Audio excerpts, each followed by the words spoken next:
Picture this, a world where crocodiles were mummified, urine was a cleaning agent, and people drank mercury believing it would make them immortal. Sounds like something out of a bizarre fantasy, right? But these are just a few of the strange, mind-bending practices that ancient civilizations not only believed in but lived by. Welcome to a journey through time, where we'll uncover 50 of the weirdest, most fascinating customs from the ancient world.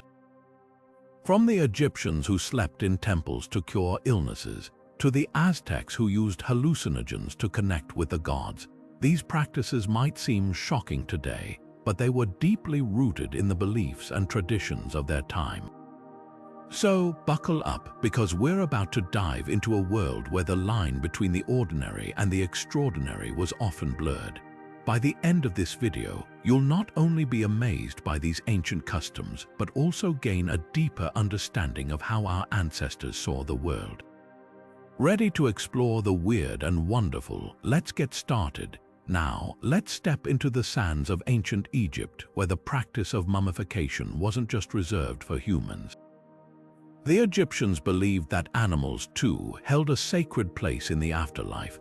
Cats, dogs, ibises, and even crocodiles were carefully preserved through mummification, a process that involved removing internal organs, treating the body with natron, and wrapping it in linen. But why go through such lengths for animals? For the ancient Egyptians, animals were more than just companions or symbols. They were embodiments of the gods themselves.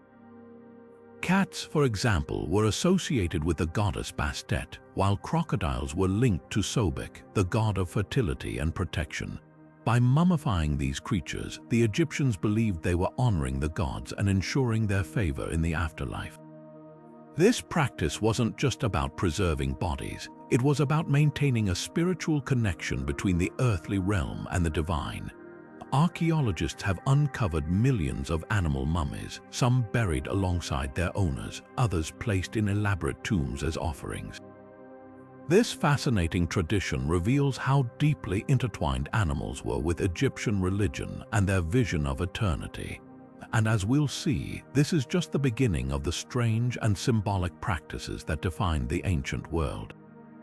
Next, we'll explore how the Romans turned something as ordinary as urine into a surprisingly effective cleaning agent. Stay tuned. Now, let's journey from the sacred sands of Egypt to the bustling streets of ancient Rome, where cleanliness took on a surprisingly unconventional form. The Romans, known for their ingenuity, turned something as mundane as urine into a powerful cleaning agent. Yes, you heard that right, urine. But before you recoil in disbelief, let's unpack the science behind this peculiar practice. Urine contains ammonia, a natural compound that breaks down dirt and grease, making it an effective cleaner. The Romans collected urine from public urinals, where it was gathered in large vats and then sold to laundries and tanneries. Launderers would soak clothes in these vats, using the ammonia-rich liquid to whiten fabrics and remove stubborn stains. But the use of urine didn't stop at laundry, it even found its way into personal hygiene. Romans would use it as a mouthwash, believing it could whiten teeth and freshen breath. While this might sound shocking today, it highlights the resourcefulness of the Romans, who saw value in what others might discard. This practice wasn't just about practicality, it also reflects the Roman emphasis on cleanliness and public health, even if their methods seem unusual by modern standards. So the next time you think about ancient Rome, remember that their quest for cleanliness was anything but ordinary. Up next, we'll delve into the Aztec rituals of human sacrifice, a practice that reveals the darker side of ancient beliefs. Stay with us now, shifting our focus from the practical yet peculiar practices of ancient Rome. We turn to the Aztec civilization, where rituals took on a far more intense and somber tone. The Aztecs, a society deeply rooted in religious devotion, practiced human sacrifice on a scale that is both staggering and difficult to comprehend today. These sacrifices were not random acts of violence, but carefully orchestrated ceremonies tied to their beliefs about the cosmos and the gods. The Aztecs believed that the gods required human blood to sustain the universe and ensure the continuation of life. Without these offerings, they feared the sun would cease to rise, crops would fail, and chaos would reign. The scale of these sacrifices was immense. Historical accounts suggest that during major festivals, thousands of individuals could be sacrificed in a single event. These victims were often prisoners of war, slaves, or even volunteers who believed their sacrifice would bring honor to their families and ensure their place in the afterlife. The methods of sacrifice varied, but one of the most common involved the use of a ceremonial knife to remove the heart while the victim was still alive.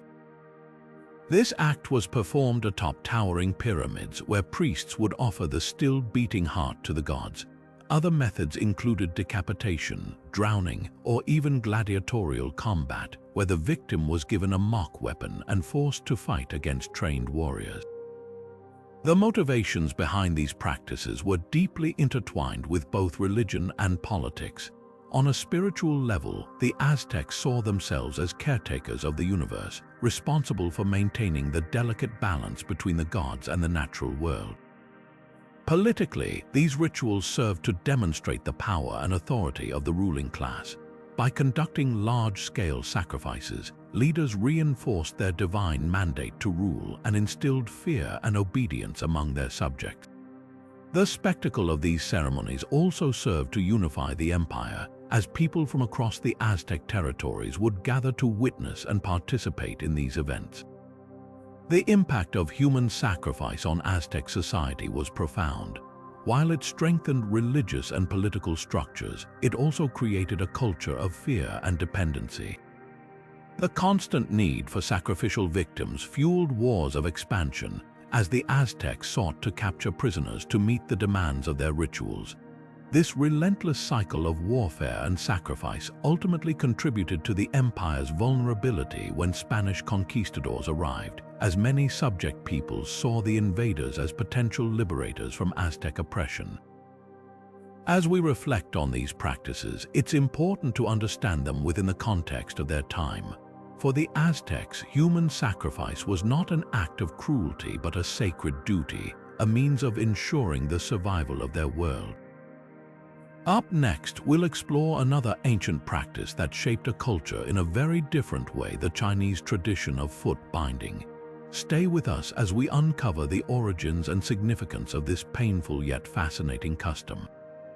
Now, let's journey from the dramatic rituals of the Aztecs to a practice that, while less violent, was no less impactful on the lives of those who endured it: the Chinese tradition of foot binding.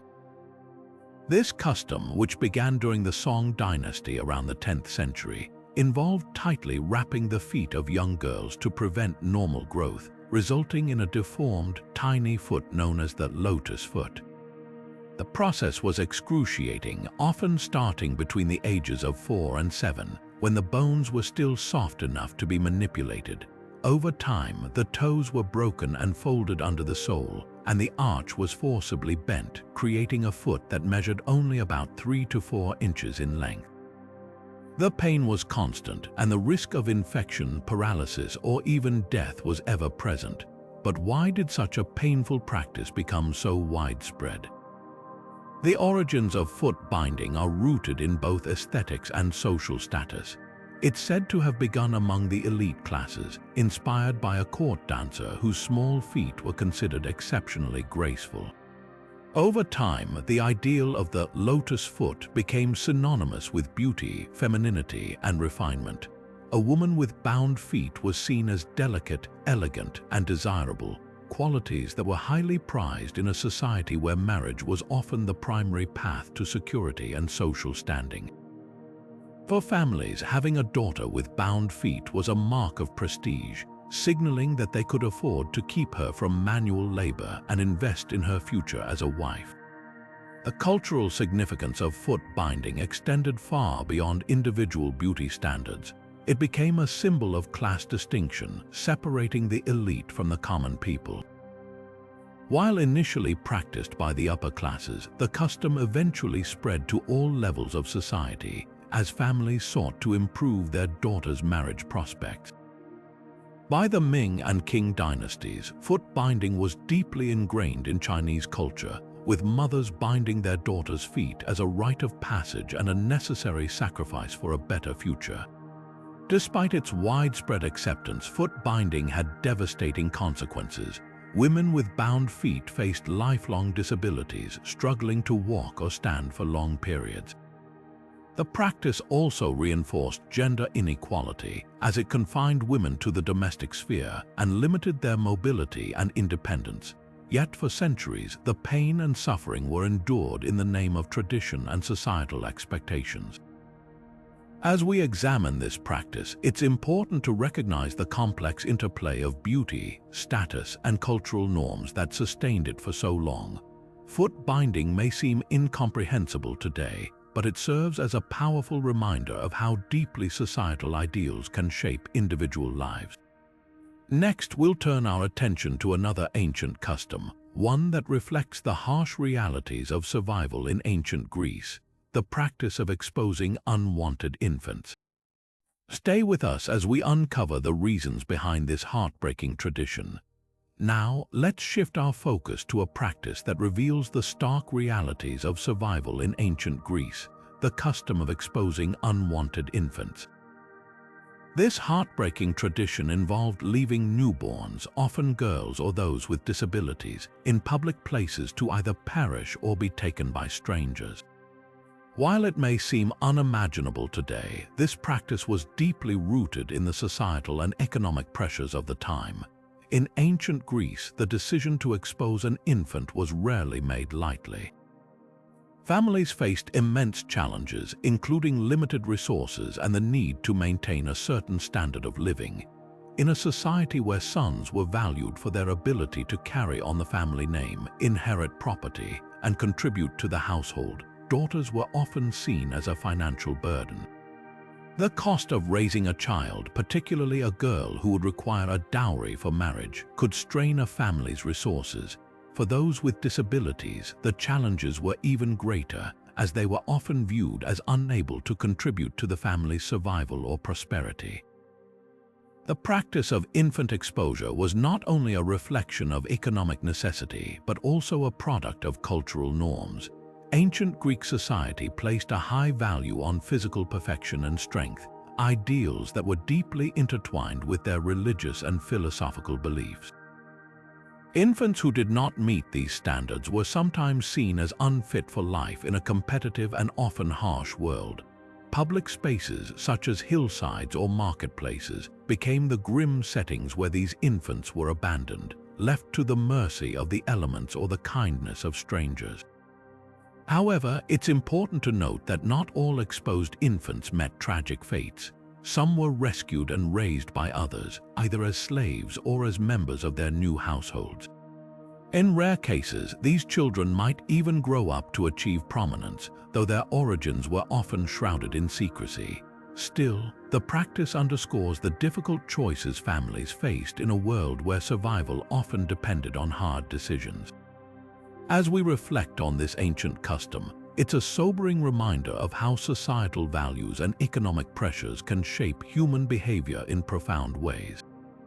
The practice of infant exposure may be a distant memory, but it invites us to consider the ethical and moral questions that arise when survival and tradition collide. Next, we'll explore a very different tradition, one that sent the dead on a fiery journey to the afterlife. Join us as we delve into the Viking funeral pyres and their symbolic significance. Now, let's set sail into the world of the Vikings, where death was not an end but a fiery passage to the afterlife. The Viking funeral pyre, a dramatic and symbolic tradition, involved sending the deceased on a burning ship to the realm of the gods. This practice was far more than a simple burial. It was a grand spectacle that reflected the Vikings' deep beliefs about honor, the afterlife, and their connection to the divine. In Norse mythology, the afterlife was a place of glory and reward for those who lived bravely and died honorably. Warriors who fell in battle were believed to be chosen by the Valkyries, the mythical maidens of Odin, to join him in Valhalla, the great hall of the slain. For those who did not die in combat, a proper funeral was essential to ensure their safe passage to the afterlife. The burning ship was seen as a vessel that carried the soul across the waters to the realm of the gods, a journey that symbolized both the end of one life and the beginning of another.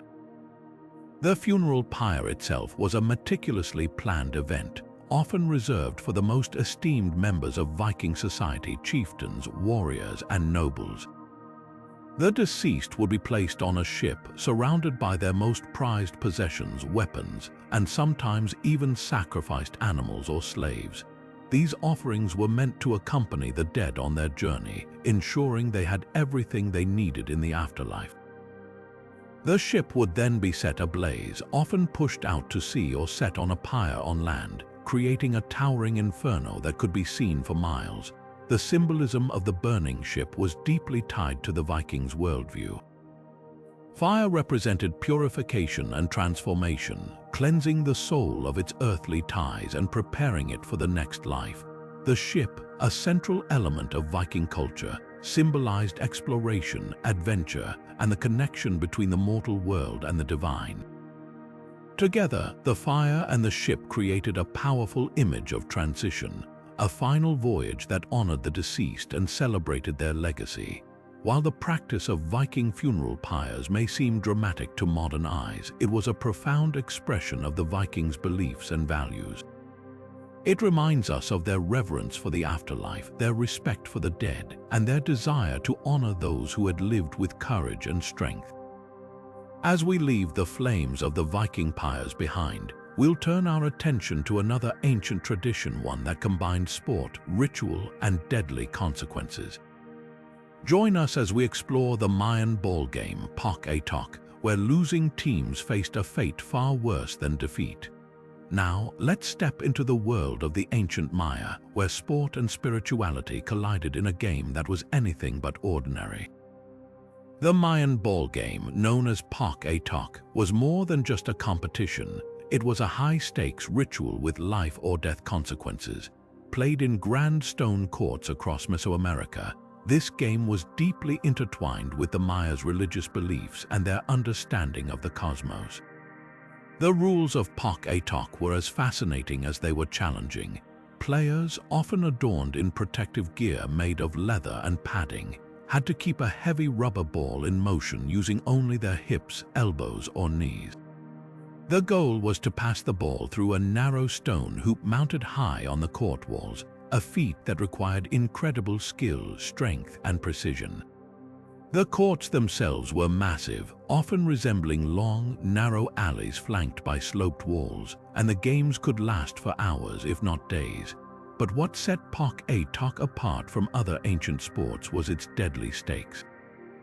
For the Maya, this game was not merely entertainment, it was a sacred ritual with profound religious significance. The ball symbolized the movement of celestial bodies, particularly the sun and moon, and the court represented the cosmos. Winning or losing was seen as a reflection of the gods' favor, and the outcome could determine the fate of entire communities. In some cases, the losing team or even the winning team, depending on the context, was sacrificed to the gods. This act was believed to ensure balance in the universe, appease the deities, and secure prosperity for the people. The religious undertones of Pok-a-Tok were impossible to ignore. The game was often played during important festivals or as part of ceremonies honoring the gods. It was also closely linked to the Maya's creation myths, particularly the story of the hero twins who defeated the lords of the underworld in a ball game. This myth reinforced the idea that the game was a metaphor for the struggle between life and death, light and darkness, and order and chaos. The stakes of Pok-a-Tok remind us of how deeply the Maya intertwined their daily lives with their spiritual beliefs.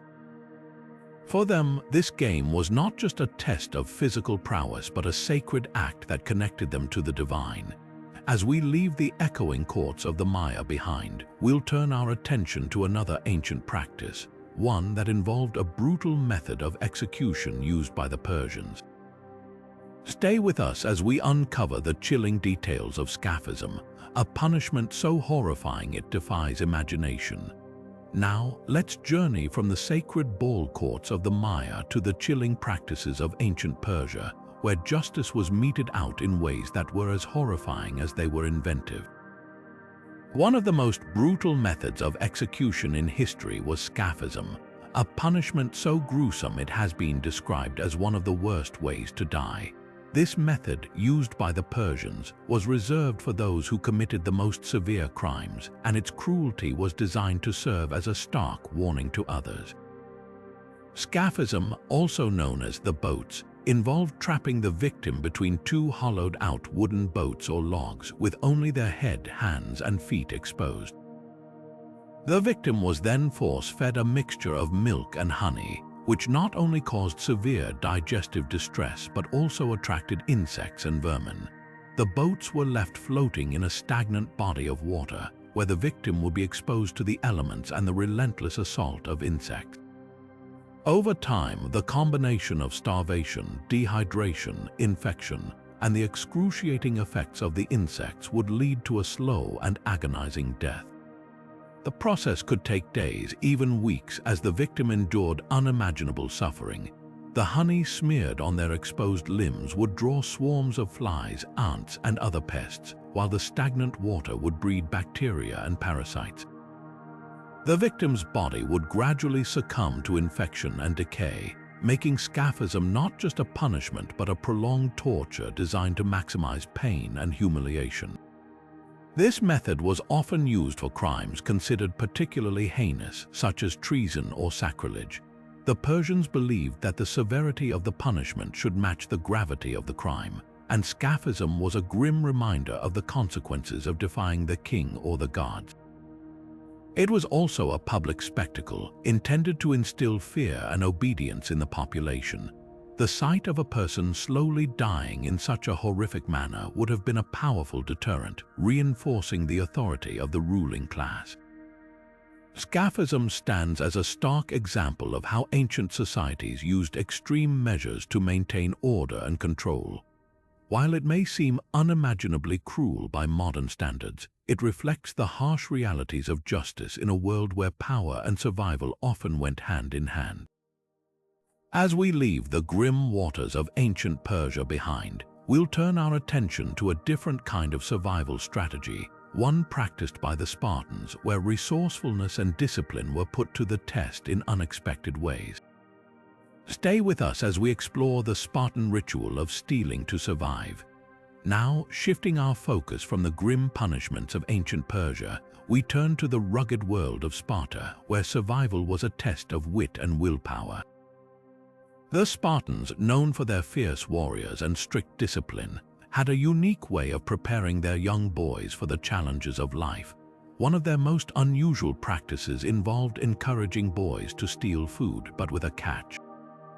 If they were caught, they faced severe punishment. This ritual wasn't just about theft, it was a calculated method to instill resourcefulness, cunning, and resilience in the next generation of Spartan warriors. From a young age, Spartan boys were trained to endure hardship and think on their feet. Part of this training involved stealing food from communal stores or even from their fellow Spartans. The goal wasn't to promote dishonesty, but to teach the boys how to survive in difficult situations. They had to be clever, quick, and strategic, using their wits to avoid detection. If they succeeded, they earned the respect of their peers and mentors, but if they were caught, the consequences were harsh. They would be beaten not for stealing, but for being careless enough to get caught. This punishment reinforced the idea that success in Sparta required not just strength, but also intelligence and discipline. This practice was deeply rooted in Spartan values, where survival and victory were paramount. The Spartans believed that hardship built character, and their training methods were designed to weed out the weak and prepare the strong for the realities of war and leadership. By forcing boys to steal and evade capture, they were teaching them to think critically, act decisively, and endure discomfort, skills that would serve them well on the battlefield and in life. Interestingly, this ritual also highlights the Spartan emphasis on community and accountability. While stealing was tolerated, getting caught was seen as a failure to uphold the standards of a Spartan warrior. It was a reminder that every action had consequences, and that even in survival, one had to consider the greater good of the community. This balance between individual resourcefulness and collective responsibility was a cornerstone of Spartan society. As we leave the harsh training grounds of Sparta, we'll venture into another fascinating ancient practice, this time from Egypt, where cats were not just pets but sacred beings. Stay with us as we uncover how the death of a cat could lead to a surprising ritual of mourning. Now, let's journey from the disciplined world of Sparta to the mystical land of ancient Egypt, where cats were far more than just household companions. They were revered as sacred beings. Among the many peculiar practices of the Egyptians, one stands out as both touching and bizarre: the ritual of shaving one's eyebrows to mourn the death of a cat. This practice might seem strange to us today, but for the ancient Egyptians, it was a profound expression of grief and respect for a creature they considered divine. Cats held a special place in Egyptian society, often associated with the goddess Bastet, who symbolized protection, fertility, and the home. Killing a cat, even accidentally, was considered a grave crime punishable by death. When a cat died, the entire household would enter a period of mourning, and the family members would shave their eyebrows as a visible sign of their sorrow. This act wasn't just a personal gesture, it was a public declaration of loss, reflecting the deep bond between humans and their feline companions. The shaving of eyebrows was a symbolic act, representing the removal of a part of oneself to honor the departed. It was believed that this ritual helped the soul of the cat transition peacefully to the afterlife, where it would continue to watch over the family. The Egyptians' reverence for cats extended beyond their homes, as cats were often mummified and buried with great care, sometimes even in elaborate tombs filled with offerings. These practices highlight the central role cats played in Egyptian spirituality and daily life. Interestingly, the importance of cats in ancient Egypt wasn't just spiritual, it was also practical. Cats were valued for their ability to protect grain stores from rodents, ensuring the survival of entire communities. This dual role as both protectors and sacred beings elevated cats to a status unlike any other animal in Egyptian culture. Their loss was felt deeply, not just as the death of a pet, but as the departure of a guardian and a link to the divine. As we reflect on this unique practice, it's clear that the ancient Egyptians saw cats as more than just animals. They were integral to their worldview, embodying both the practical and the mystical. Next, we'll delve into another fascinating aspect of ancient Egyptian life, where the dead were prepared for the afterlife in ways that continue to captivate us today. Stay tuned as we explore the intricate art of mummification. Now, let's step into the grand arenas of ancient Rome, where the roar of the crowd and the clash of swords defined one of history's most infamous spectacles, the gladiatorial games. These brutal contests were far more than mere entertainment. They were a cornerstone of Roman culture, politics, and social life. The origins of gladiatorial combat can be traced back to funeral rites where armed duels were held to honor the dead. Over time, these rituals evolved into elaborate public events, sponsored by wealthy elites and emperors to showcase their power and generosity. The games became a way to win the favor of the masses, offering a distraction from the hardships of daily life while reinforcing the authority of Rome's rulers. Gladiators themselves were a diverse group, ranging from enslaved prisoners of war to volunteers seeking fame and fortune. Despite their often grim circumstances, gladiators were trained professionals, honing their skills in specialized schools. Their lives were harsh and perilous, yet some achieved a level of celebrity, admired for their bravery and skill. Winning gladiators could earn their freedom, though many perished in the arena, their fate decided by the whims of the crowd or the emperor. The games were not just about combat, they were a carefully orchestrated spectacle. Exotic animals, elaborate sets, and dramatic reenactments of battles added to the grandeur. The Colosseum, Rome's most iconic arena, could hold tens of thousands of spectators, all eager to witness the drama unfold. For the Romans, these events were a display of their empire's might, a reminder of their dominance over conquered peoples and the natural world. Politically, the games served as a tool for control. Emperors used them to curry favor with the public, offering free entertainment and food to keep the populace content. They also served as a warning to enemies, both foreign and domestic, showcasing the consequences of defiance. The games were a microcosm of Roman society, reflecting its values, hierarchies, and contradictions. As we reflect on the gladiatorial games, it's clear they were more than just blood sport. They were a powerful expression of Roman identity, blending entertainment, politics, and social order.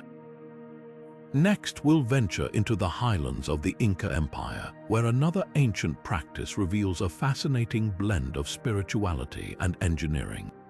Stay tuned as we explore the art of skull elongation and its cultural significance. Now, let's journey to the highlands of the Inca Empire, where a striking and mysterious practice reveals the lengths to which ancient cultures went to shape their identities both physically and spiritually. The Inca, along with other ancient civilizations, practiced the art of skull elongation, a deliberate modification of the human skull for aesthetic, social, or religious purposes. This practice, while startling to modern eyes, held deep cultural significance and was a testament to the ingenuity and beliefs of these societies. The process of skull elongation began in infancy, when a child's skull was still soft and malleable. Using tightly bound cloths, wooden boards, or other rigid materials, caregivers would apply consistent pressure to the skull over a period of months or even years. This gradual reshaping resulted in a distinctively elongated head, a feature that was highly prized and often associated with beauty, status, or divine connection.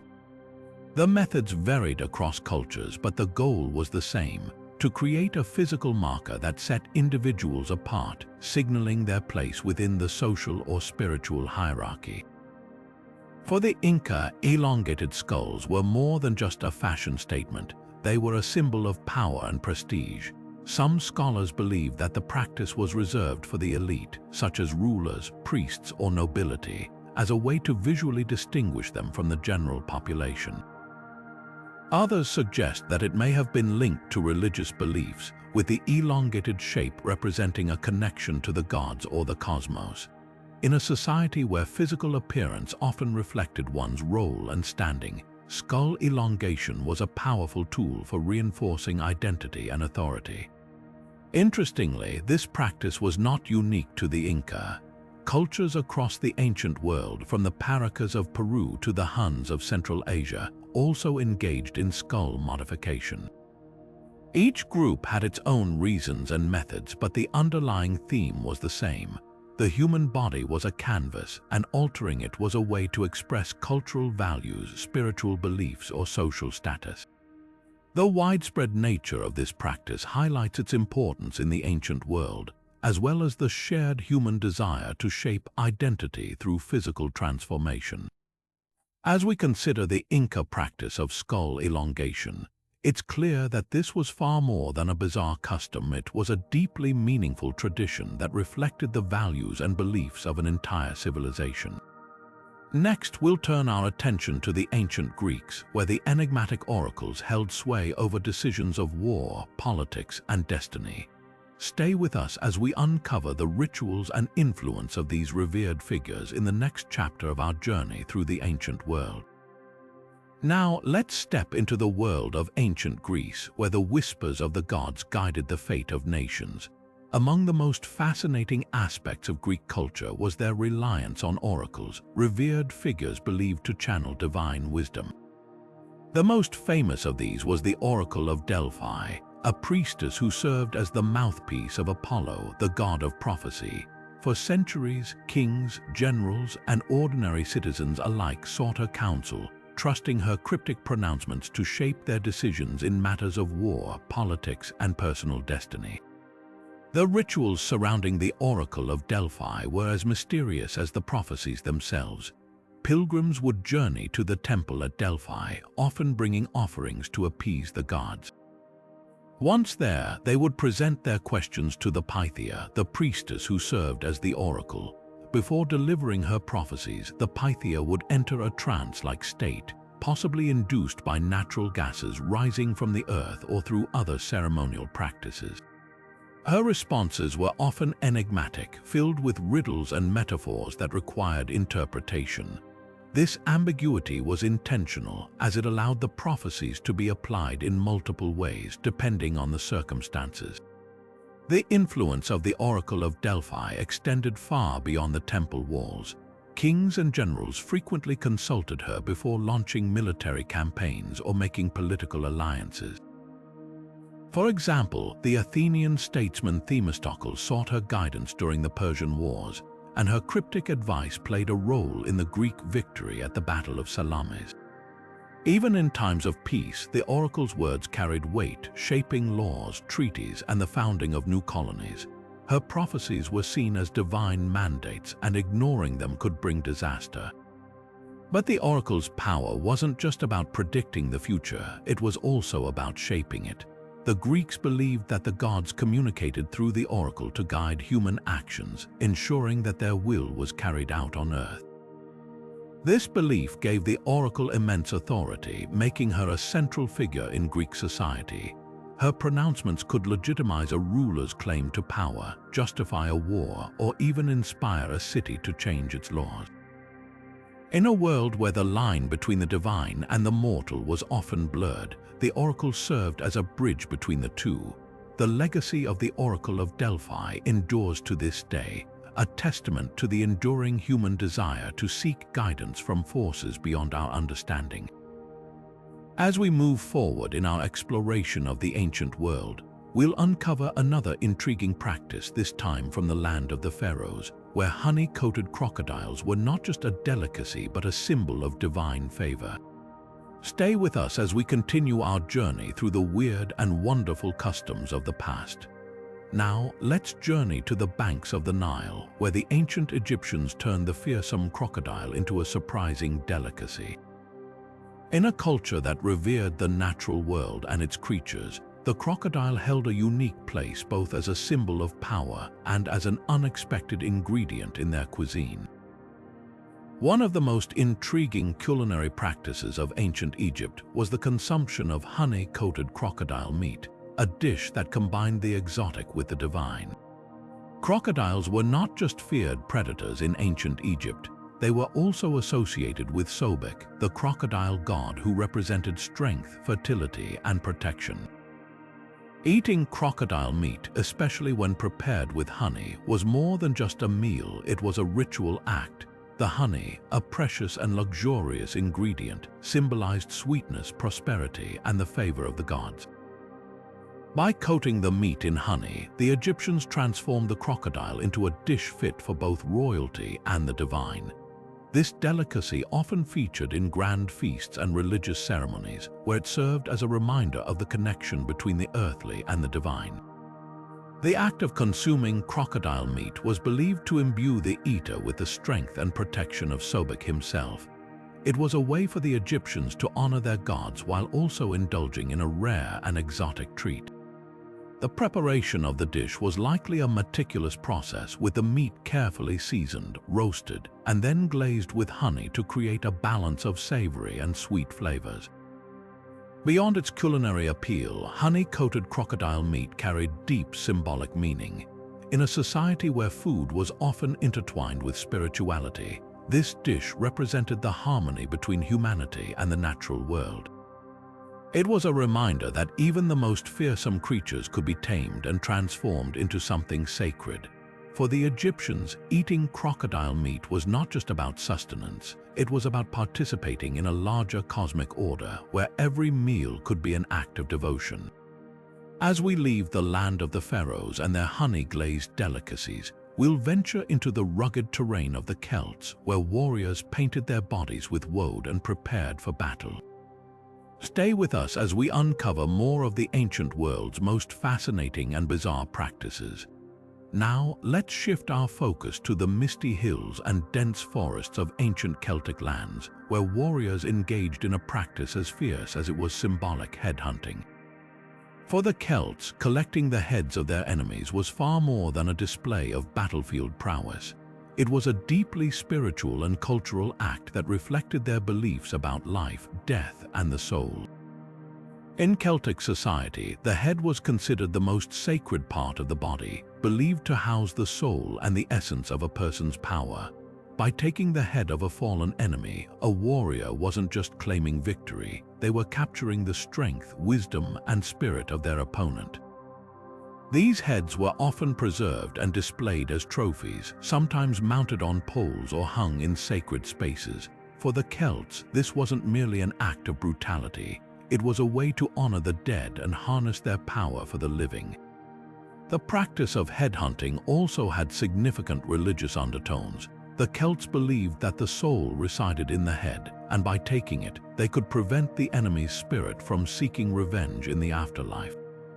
It was a form of spiritual protection, ensuring that the defeated foe could not return to haunt or harm the victor.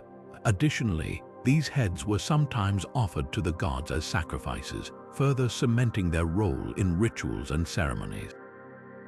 Beyond its spiritual significance, headhunting served as a powerful symbol of status and bravery. Warriors who returned from battle with the heads of their enemies were celebrated as heroes, their deeds immortalized in songs and stories. It was a way to assert dominance not just over rival tribes but within their own communities, where such trophies were a mark of honor and respect. The Celts' reverence for the head extended into their art and mythology as well. Many Celtic artifacts, from stone carvings to metalwork, feature intricate depictions of heads, often with exaggerated features to emphasize their importance. These artistic representations further highlight the cultural weight of this practice, showing how deeply it was woven into the fabric of their society. As we leave the Celtic warriors and their headhunting traditions behind, we'll travel to the sun-baked plains of Mesopotamia, where priests practiced a form of divination that involved reading the livers of animals. Stay with us as we uncover more of the ancient world's most intriguing and mysterious customs. Now, let's journey to the ancient lands of Mesopotamia, where priests turned to an unusual method to glimpse the future: liver divination. This practice, known as hepatoscopy, was a cornerstone of Mesopotamian spirituality and decision-making. By examining the livers of sacrificed animals, priests believed they could interpret the will of the gods and predict upcoming events. The liver was considered the most vital organ, thought to be the seat of life and emotion. Mesopotamians believed it held divine messages, making it a perfect medium for communication with the gods. When a significant decision needed to be made, whether about war, harvests, or royal succession, a sheep or goat would be sacrificed. Its liver was carefully removed and examined for any unusual markings, shapes, or textures. Every detail, from the size of the lobes to the color of the bile, was scrutinized for meaning. Priests known as Baru were the experts in this art. They underwent rigorous training to master the complex system of interpreting liver signs. Clay models of livers inscribed with interpretations have been found in archaeological sites, serving as guides for these diviners. The Baru would compare the liver of the sacrificed animal to these models, looking for patterns that aligned with specific omens. A smooth liver might signal divine favor, while irregularities could warn of impending disaster. This practice wasn't just about predicting the future, it was deeply tied to the Mesopotamian worldview. The gods were believed to control every aspect of life, and liver divination was a way to seek their guidance and avoid their wrath. Kings and rulers relied heavily on these readings to make decisions, trusting the priests to act as intermediaries between the mortal and divine realms. The influence of liver divination extended beyond Mesopotamia, shaping practices in neighboring cultures like the Hittites and Etruscans.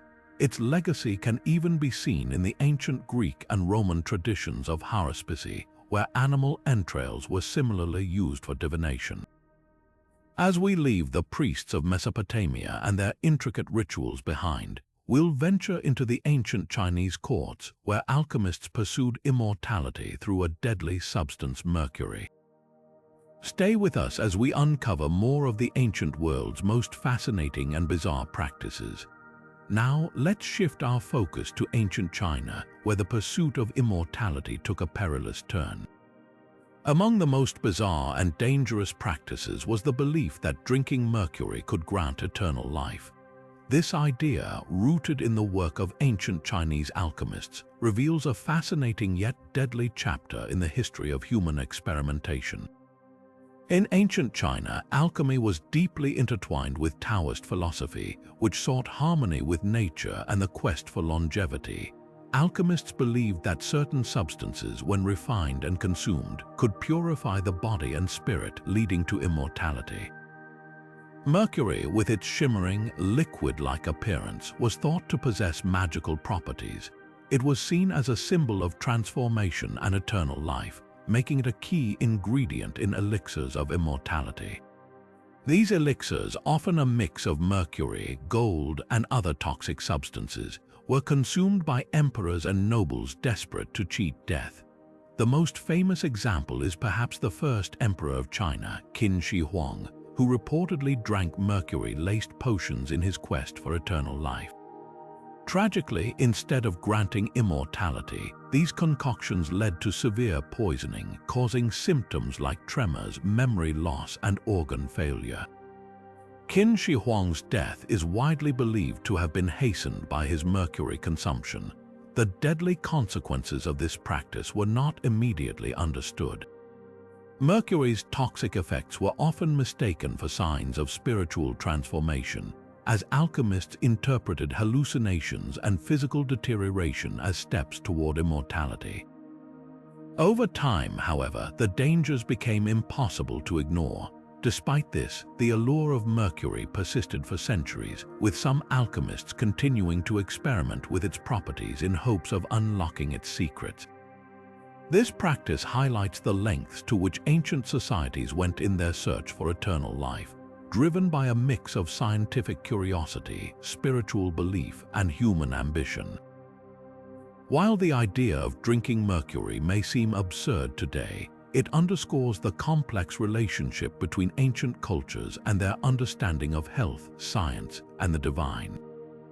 As we leave the alchemists of ancient China behind, we'll journey to the Roman Empire, where feasting took a peculiar turn with the practice of public vomiting. Stay with us as we uncover more of the ancient world's strangest customs.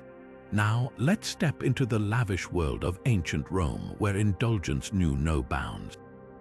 Among the Romans' most peculiar customs was the practice of public vomiting during feasts, a tradition that might seem shocking today but was deeply rooted in their culture of excess and hospitality. In ancient Rome, feasting was more than just a meal. It was a spectacle of wealth, power, and social status. The elite would host extravagant banquets, often lasting for hours, where guests were treated to an endless array of dishes. From roasted dormice to exotic delicacies, these feasts were designed to impress and overwhelm. But with such abundance came a practical problem: how to keep eating when you're already full. Enter the practice of vomiting, or as the Romans called it, vomitorium. Contrary to popular belief, the term vomitorium didn't refer to a room for vomiting, but rather to the passageways in amphitheaters where crowds could exit quickly. However, the idea of vomiting to make room for more food was very much a reality. Wealthy Romans would often excuse themselves during a feast, purge their stomachs, and return to the table to continue indulging. This practice wasn't seen as shameful or grotesque, but rather as a sign of one's ability to fully enjoy the pleasures of life. This tradition also reflected the Roman values of hospitality and generosity. Hosts were expected to provide an abundance of food and drink, and guests were encouraged to partake as much as possible. Vomiting allowed guests to honor their host by consuming more, reinforcing social bonds and displaying gratitude. It was a way to show appreciation for the host's efforts and to participate fully in the communal experience of the feast. Beyond its social implications, the practice also highlights the Romans' complex relationship with food and excess. While they celebrated indulgence, they also recognized the need for moderation in other aspects of life. Philosophers like Seneca criticized such excesses, warning that they could lead to moral decay. Yet, for many Romans, these feasts were a way to escape the rigors of daily life and revel in the pleasures of the moment. As we leave the banquet halls of ancient Rome, we'll turn our attention to the Aztecs, who used hallucinogens in their rituals to connect with the divine. Stay with us as we explore more of the ancient world's most fascinating practices. Now, let's journey from the indulgent feasts of ancient Rome to the mystical rituals of the Aztecs, where the pursuit of divine connection took a far more otherworldly turn.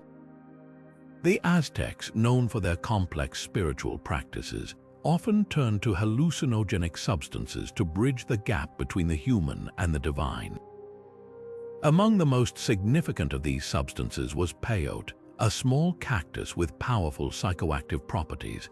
For the Aztecs, hallucinogens were not merely recreational but sacred tools used in religious ceremonies to commune with their gods. They believed that these substances allowed them to transcend the physical world and enter a realm where they could receive visions, guidance, and even prophecies. Peyote, in particular, was revered for its ability to induce vivid, dream-like states, which were interpreted as direct communication from the divine. Shamans or spiritual leaders would often consume peyote during rituals to gain insight into the future or to seek solutions to problems facing their communities. The use of hallucinogens was deeply intertwined with the Aztec worldview, which saw the universe as a place of constant interaction between the earthly and the spiritual. By altering their consciousness, the Aztecs believed they could access hidden knowledge and gain a deeper understanding of their place in the cosmos. These rituals were not taken lightly. They were conducted with great reverence and preparation, often involving fasting, prayer, and purification ceremonies to ensure the participants were spiritually ready for the experience. One of the most striking aspects of these practices was the Aztecs' belief in the duality of existence, life and death, light and darkness, the physical and the spiritual. Hallucinogens were seen as a way to navigate these dualities, offering a glimpse into the mysteries of the afterlife and the intentions of the gods. For example, during the festival of Tezcatlipoca, the god of night and sorcery, participants would consume hallucinogenic mushrooms to honor him and seek his favor. These ceremonies were not just about personal enlightenment, but also about maintaining the balance of the universe and ensuring the favor of the gods for the entire community. While the use of hallucinogens might seem extreme or even dangerous by modern standards, for the Aztecs, it was a profound and necessary practice. It reflected their deep spiritual commitment and their belief in the interconnectedness of all things. These rituals were a way to reaffirm their faith, seek divine intervention, and ensure the continued harmony of their world. As we leave the mystical world of the Aztecs, we'll turn our attention to another ancient civilization that sought healing through unconventional means. Next, we'll explore the Egyptian practice of sleeping in temples to cure illnesses, a fascinating blend of spirituality and medicine. Stay with us as we uncover more of the ancient world's most intriguing customs. Now, let's step into the world of ancient Egypt, where the line between medicine and spirituality was often blurred in fascinating ways. Among their many intriguing practices, the Egyptians believed that sleeping in temples could heal illnesses. This practice, known as incubation, was a unique blend of faith, ritual, and the power of dreams. In ancient Egypt, temples were not just places of worship but also centers of healing. People suffering from physical or mental ailments would travel to these sacred spaces, seeking relief from their conditions. The process began with purification rituals, where the sick would cleanse themselves physically and spiritually to prepare for the experience. Once ready, they would sleep in designated areas of the temple, often near statues of gods or in chambers believed to be imbued with divine energy. The role of priests in this practice was crucial. They acted as intermediaries between the gods and the people, guiding the sick through the rituals and interpreting the dreams that followed. The Egyptians believed that during sleep, the gods would communicate with the dreamer, offering diagnoses, remedies, or even outright cures. These dreams were seen as direct messages from the divine, and the priests would carefully analyze their symbols and meanings to provide guidance. One of the most famous temples associated with this practice was the Temple of Serapis, where people sought healing from the god Serapis, believed to have the power to cure illnesses. Another notable site was the Temple of Hathor, where dreams were thought to reveal not only physical remedies but also spiritual insights. The Egyptians saw dreams as a bridge between the mortal world and the divine, a space where the gods could intervene in human affairs. The practice of temple sleep was deeply rooted in the Egyptian belief in the interconnectedness of the body, mind, and spirit. They understood that illness could stem from physical causes, spiritual imbalances, or even the displeasure of the gods. By sleeping in temples, they hoped to address all these aspects simultaneously, seeking not just a cure but also spiritual renewal. While modern medicine might view this practice as unconventional, it highlights the Egyptians' sophisticated understanding of the mind-body connection and their innovative approach to healing. Their reliance on dreams and divine intervention may seem mystical, but it also reflects a profound respect for the unknown and a willingness to explore all avenues in the pursuit of health. As we leave the healing temples of ancient Egypt, we'll turn our attention to another civilization that placed great importance on beauty, even at a cost. Next, we'll explore the ancient Greek practice of wearing lead-based makeup, a custom that reveals both the allure and the dangers of their beauty standards. Stay with us as we uncover more of the ancient world's most fascinating traditions. Now, let's journey to ancient Greece, where beauty standards took a dangerous turn with the widespread use of lead-based makeup. In a society that prized physical appearance, the pursuit of beauty often came at a high cost, and the Greeks were no strangers to risky beauty practices. One of the most striking examples was their use of white lead to create a pale, flawless complexion, a look that was highly coveted at the time. The ancient Greeks believed that a pale, luminous complexion symbolized wealth, status, and refinement. This ideal was rooted in the idea that those who were wealthy enough to avoid outdoor labor could maintain a lighter skin tone, while tanned skin was associated with manual labor and lower social standing. To achieve this desired look, both men and women turned to cosmetics made from lead, a substance that, unbeknownst to them, was highly toxic. The lead-based makeup, often referred to as ceruse, was a mixture of white lead and other ingredients like vinegar or water. It was applied to the face, neck, and even the arms to create a smooth, porcelain-like appearance. While the immediate effect was striking, the long-term consequences were devastating. Prolonged use of lead makeup led to severe health issues, including skin damage, hair loss, and even organ failure. Some historians believe that the widespread use of lead cosmetics may have contributed to the decline of certain Greek elites, as the toxic effects took their toll over time. Despite these dangers, the use of lead makeup persisted for centuries, driven by societal pressures and the relentless pursuit of beauty. The Greeks also used other cosmetics, such as red ochre for blush and kohl for eyeliner, but it was the lead-based products that carried the greatest risk. This practice highlights the lengths to which people were willing to go to conform to beauty standards, even when those standards posed serious health risks. The ancient Greek obsession with beauty extended beyond makeup. They also valued symmetry, proportion, and physical perfection, ideals that were reflected in their art, architecture, and even their philosophy.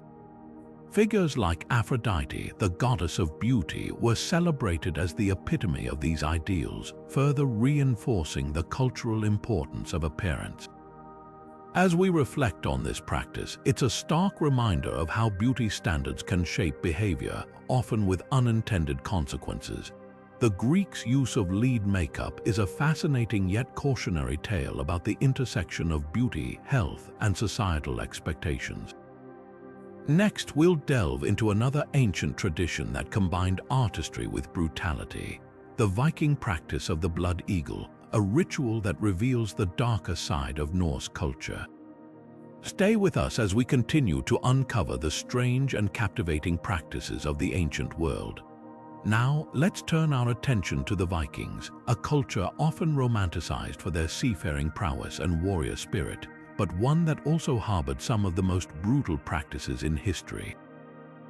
Among these was the blood eagle, a method of execution so gruesome that it remains one of the most chilling examples of Viking justice. This ritual was reserved for the most heinous crimes, particularly treason, and was as much about symbolism as it was about punishment. The blood eagle was a meticulously orchestrated act of vengeance. The victim, often a traitor or enemy of significant status, was restrained face down.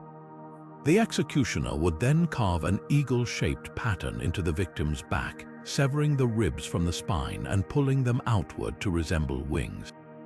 In some accounts, the lungs were also extracted and draped over the splayed ribs, creating the illusion of a fluttering eagle. The entire process was designed to be as painful and prolonged as possible, ensuring that the victim suffered immensely before succumbing to their injuries. But the blood eagle wasn't just about inflicting pain, it was deeply symbolic. In Norse mythology, the eagle was a sacred creature associated with Odin, the All-Father and god of war, wisdom, and death. By transforming the victim into a blood eagle, the Vikings believed they were offering a sacrifice to Odin, a gesture meant to honor the gods and assert their dominance over their enemies. The ritual also served as a stark warning to others, a reminder of the consequences of betrayal or defiance. Historians debate how frequently the blood eagle was actually carried out, as many accounts come from sagas written centuries later, which may have exaggerated or mythologized the practice. However, its inclusion in these stories underscores its cultural significance. Whether literal or symbolic, the blood eagle represented the Vikings' uncompromising approach to justice and their belief in the power of fear as a tool of control. This practice offers a glimpse into the darker side of Viking culture, where brutality and spirituality were often intertwined. It reminds us that while the Vikings were skilled navigators and traders, they were also fierce warriors who valued loyalty and honor above all else. The blood eagle stands as a testament to their complex worldview, where violence and ritual coexisted in ways that continue to fascinate and horrify us today. As we move forward, we'll explore another ancient tradition that blends artistry with danger: the Mayan ball game, where losing teams faced deadly consequences. Stay with us as we uncover more of the strange and captivating practices that define the ancient world.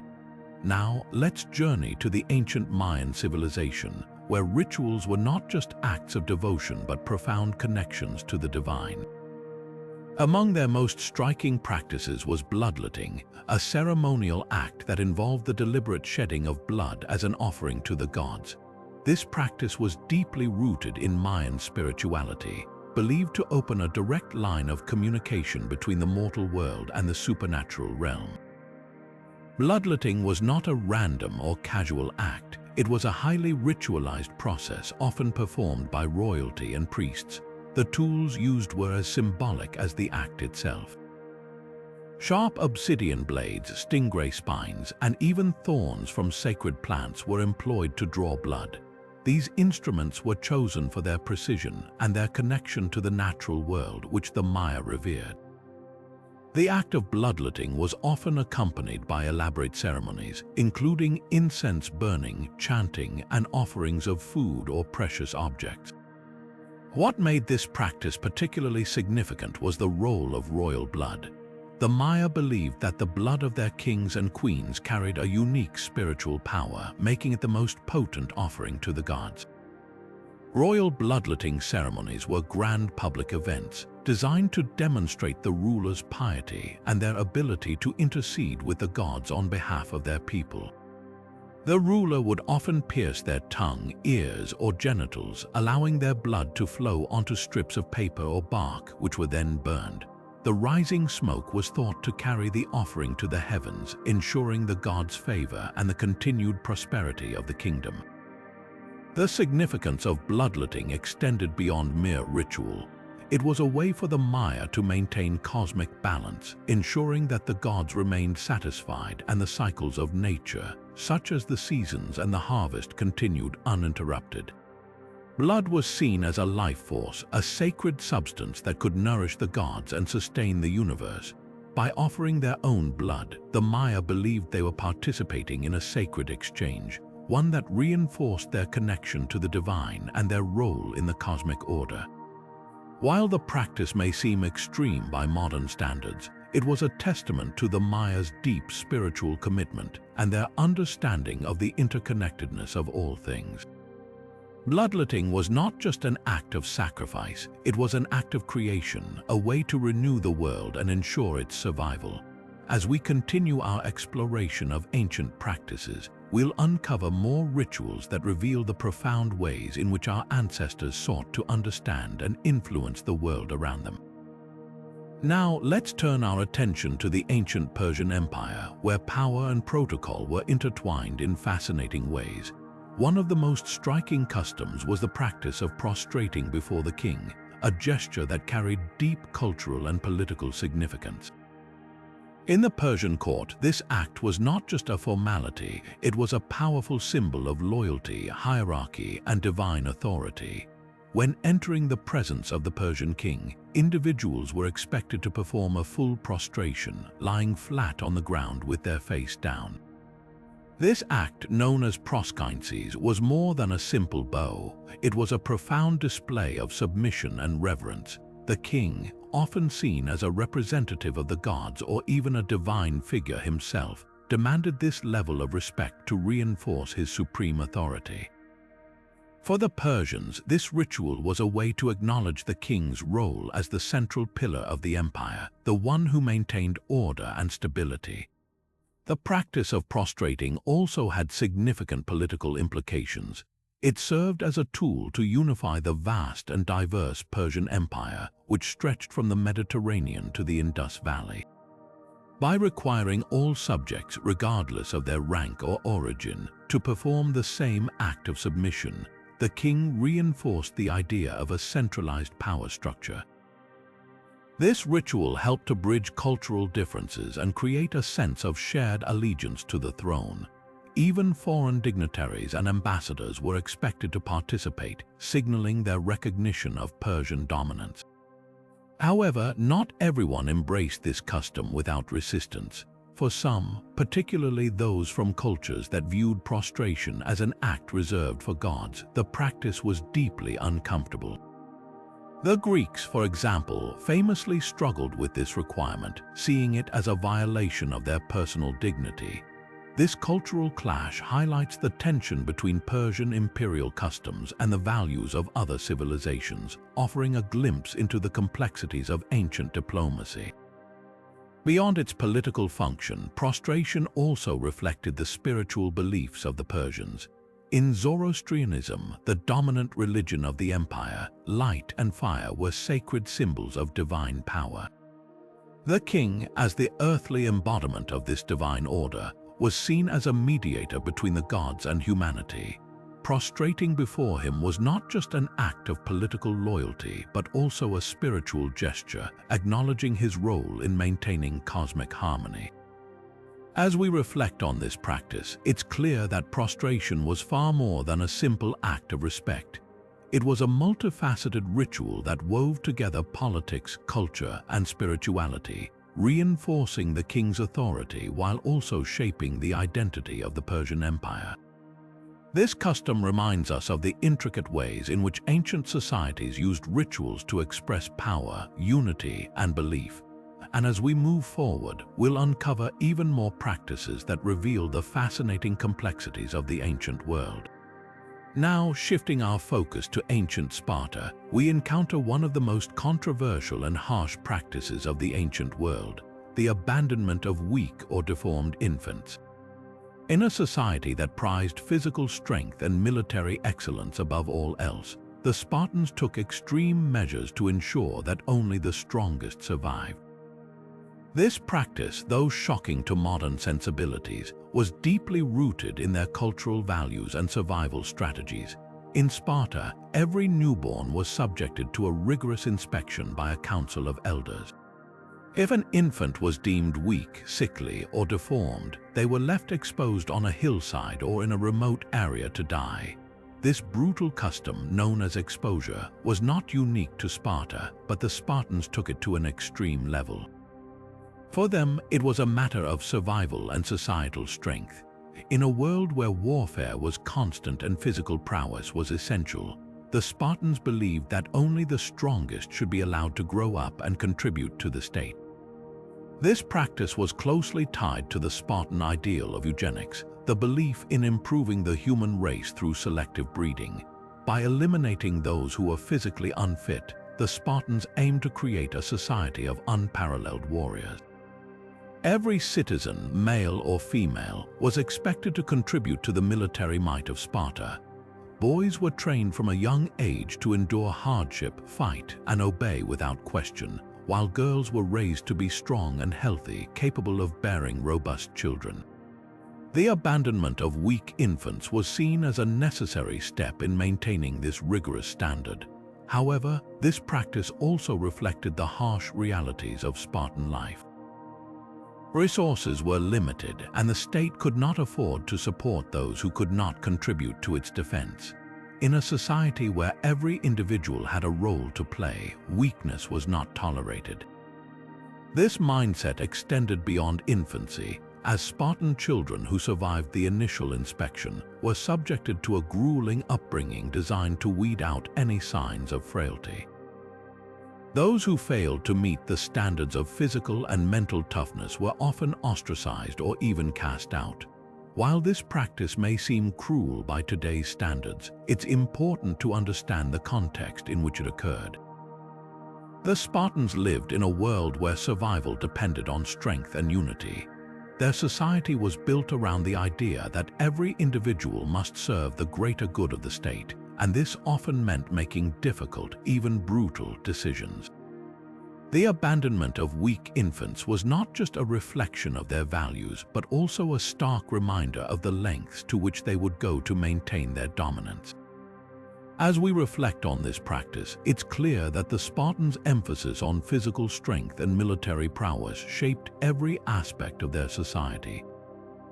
Their harsh methods, though extreme, were driven by a desire to create a community of unmatched warriors.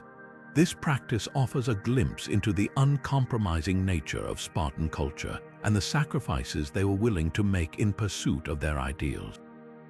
And as we continue our journey through the ancient world, we'll uncover even more practices that reveal the complexities and contradictions of these fascinating civilizations.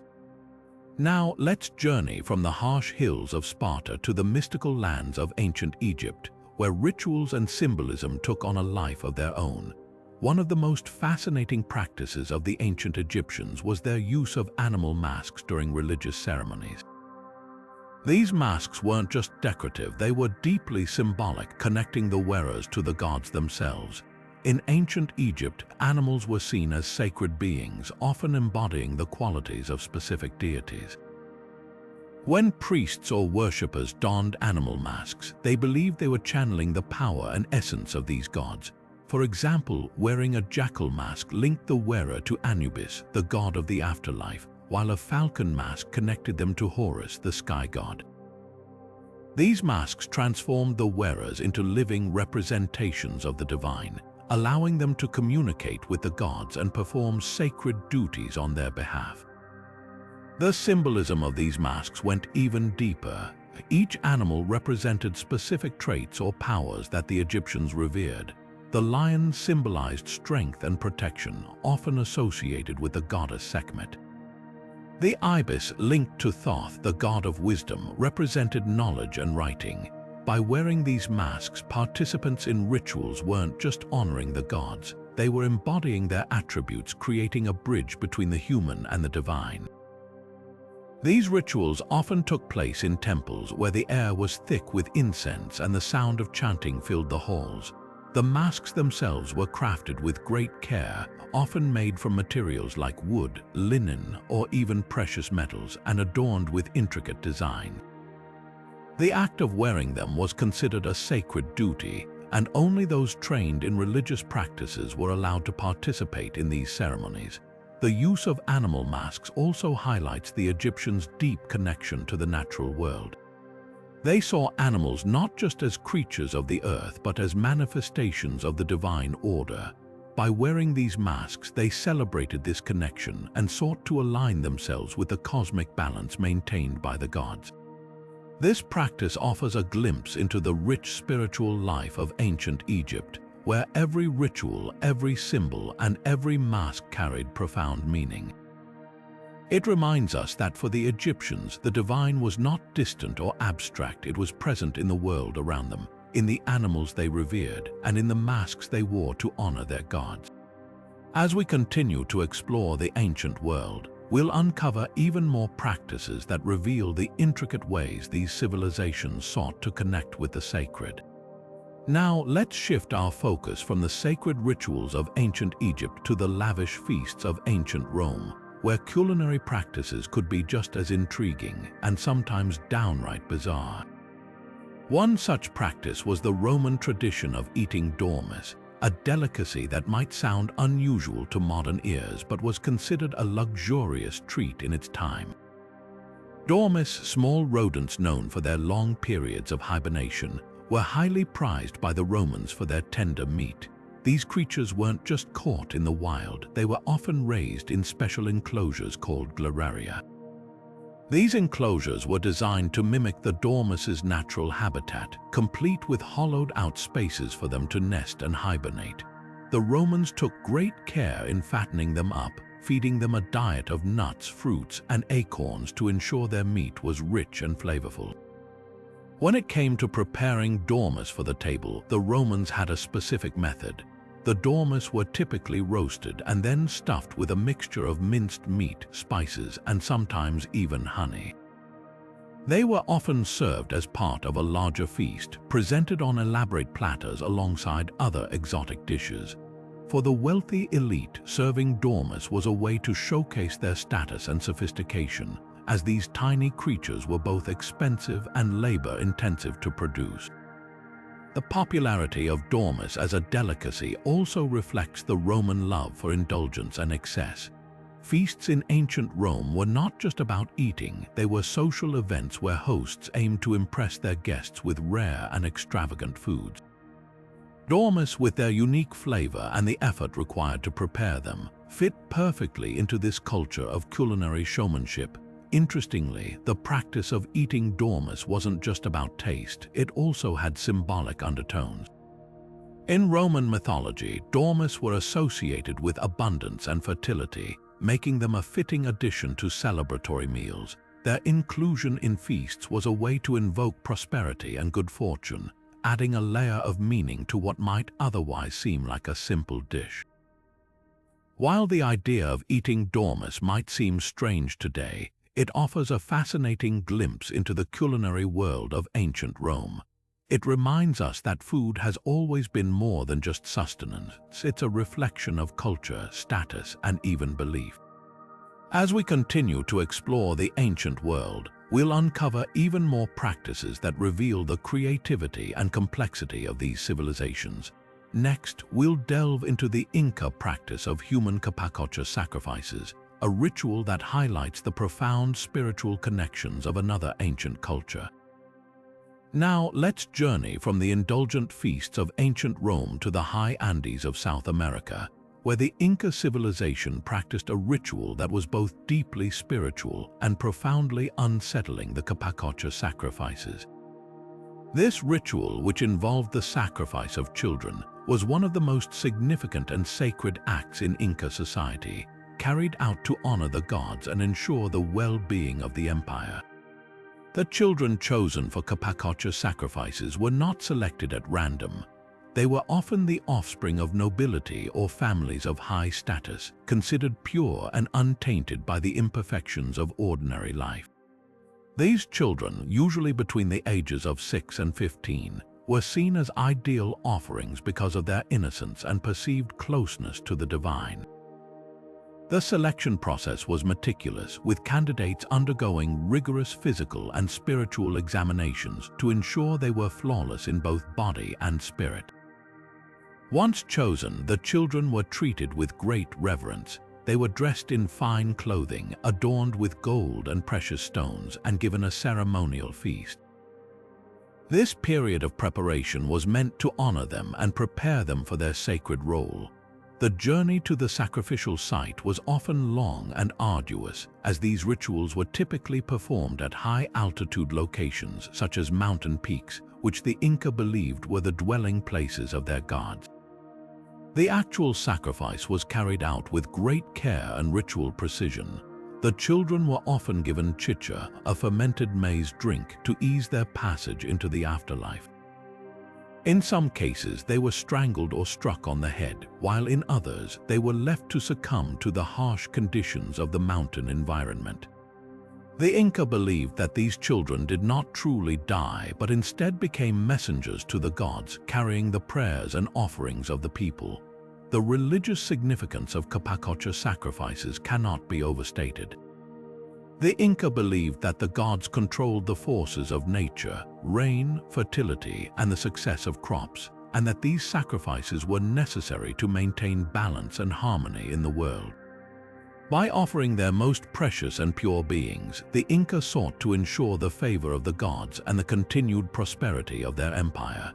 While the practice of Capacocha sacrifices may seem shocking to modern sensibilities, it reflects the profound spiritual beliefs of the Inca and their deep connection to the natural world.